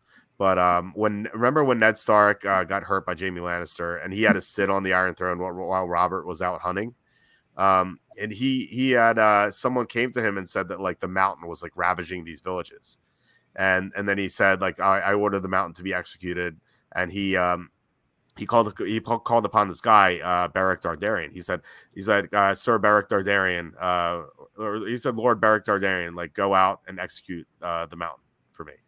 And so Beric Dondarrion, he's like one of King Robert Baratheon's lieutenants, basically. He's like one of the main households around the Stormlands where Robert Baratheon's from. So like Beric Dondarrion went out to try to execute the mountain, and so Beric Dondarrion eventually, like once the Robert's dead and like Ned's dead, there's no one to like serve. So he actually joins with this group called the Brotherhood Without Banners.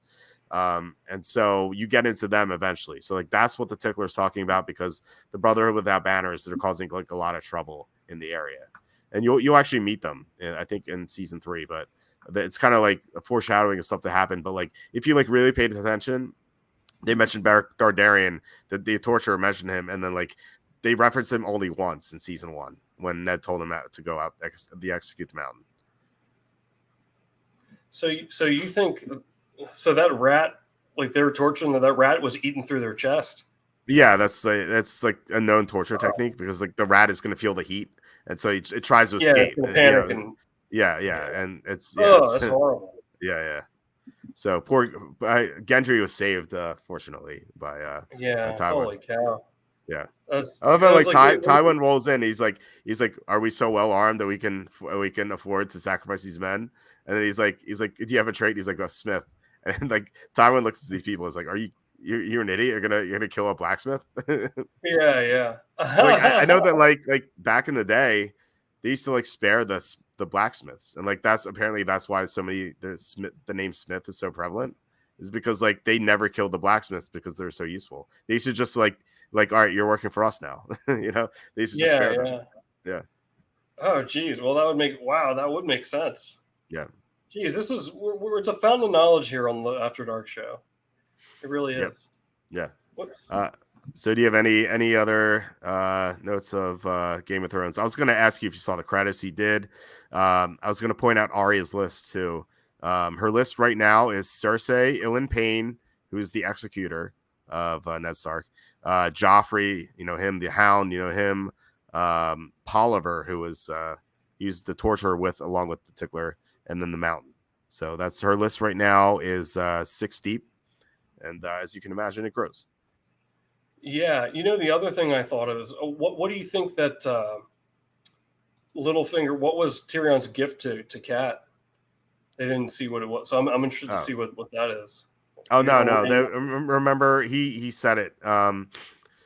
He like the 3 demands that Robb Stark had. It was he said the return of Sansa and Arya, the bones of Ned Stark so they can move him back north, and the secession of the North.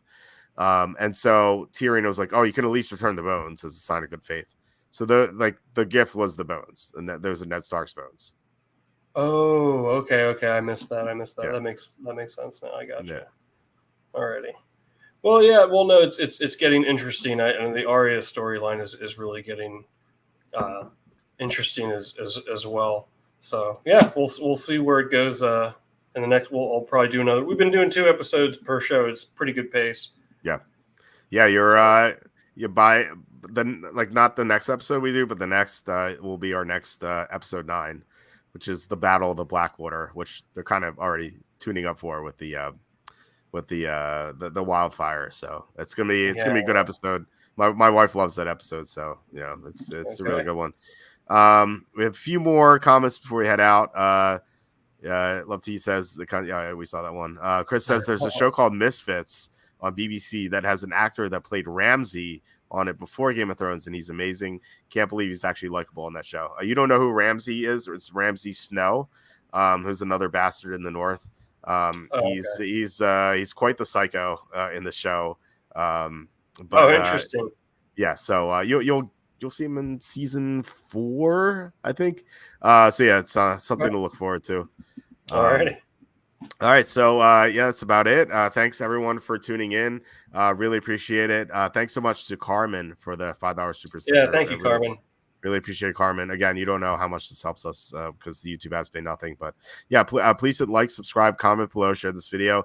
Visit the link in the description for the merch store. All that would be appreciated. Also, would be appreciated if you buy the book, Jerks of the College Years. I think you guys might like this if you like the Jerks of the Week. So check that out. Tom, do you have anything to plug? Maybe your Twitter or your Twitch? Yeah, we'll do the old Twitch. I'm going to be signing on here probably, in like 15, 20 minutes after the show. Nice. I think I'm going to play some Batman Arkham Asylum. I beat it back in December, but I don't know if you ever played or seen those games. They're really good games. So I'm familiar. I've never played. Familiar with it. Yeah. Yeah. Oh, thank you, Carmen. Thank you. We'll be so I'll be on there in about 15, 20 minutes. I'll tweet it out. Hope to see y'all there. It's been a pleasure as always. Yeah. Love to. He says one last hot take to close out. Penix is the best quarterback in the draft. If he can stay healthy, yeah. The problem is like his injury history, but I do like Penix a lot. And Chris says Ramsey Snow makes Joffrey look like Mother Teresa. If you can, Oh, wow. he really does. He's quite the psychopath. So you'll get to see him. It's something to look forward to, and it's still one of the good seasons. So yeah. Again, guys, thanks so much for commenting, watching. Tom, always a blast to do this with you. And I'll be commenting on your show. So check out Tom. And then Chris says, wait, how did the Super Pistons not score in the last 5 minutes? LO's outscored 19-0. Unreal. Yeah, you know what's weird is like they were up 40-25 in that game, and then it was a 2-point game with like a minute 30 left or something, and like I had to go to the bathroom. I was like, you know what? Like they got this in the bag, and then I like 20 minutes later I step out of the bathroom, I see 113 to 103. I'm like, what's just happened? So I looked through the game log. And it was 19-0 to finish the game. And of course, I had 9.5 and not 10. Of course. Oh God. So yeah. So at least congratulations if you had the 10 and you avoided the loss. At least salvage this push. But yeah, it was pretty rough. But anyway, yeah. Once again, thanks guys. We'll be back on Tuesday with Jacob. We might be talking Masters because there's $1 million to first on DraftKings and some good betting opportunities. So we might do that depending on, maybe if there's like breaking news in football, we'll do that too. But it's kind of like the slow time until the draft. And then Wednesday with Kenny, and then Thursday and or Saturday with Tom. So full schedule next week. Once again, Tom, this is always a blast. And everyone else, I hope you have a great weekend, and I'll talk to you later. We're gonna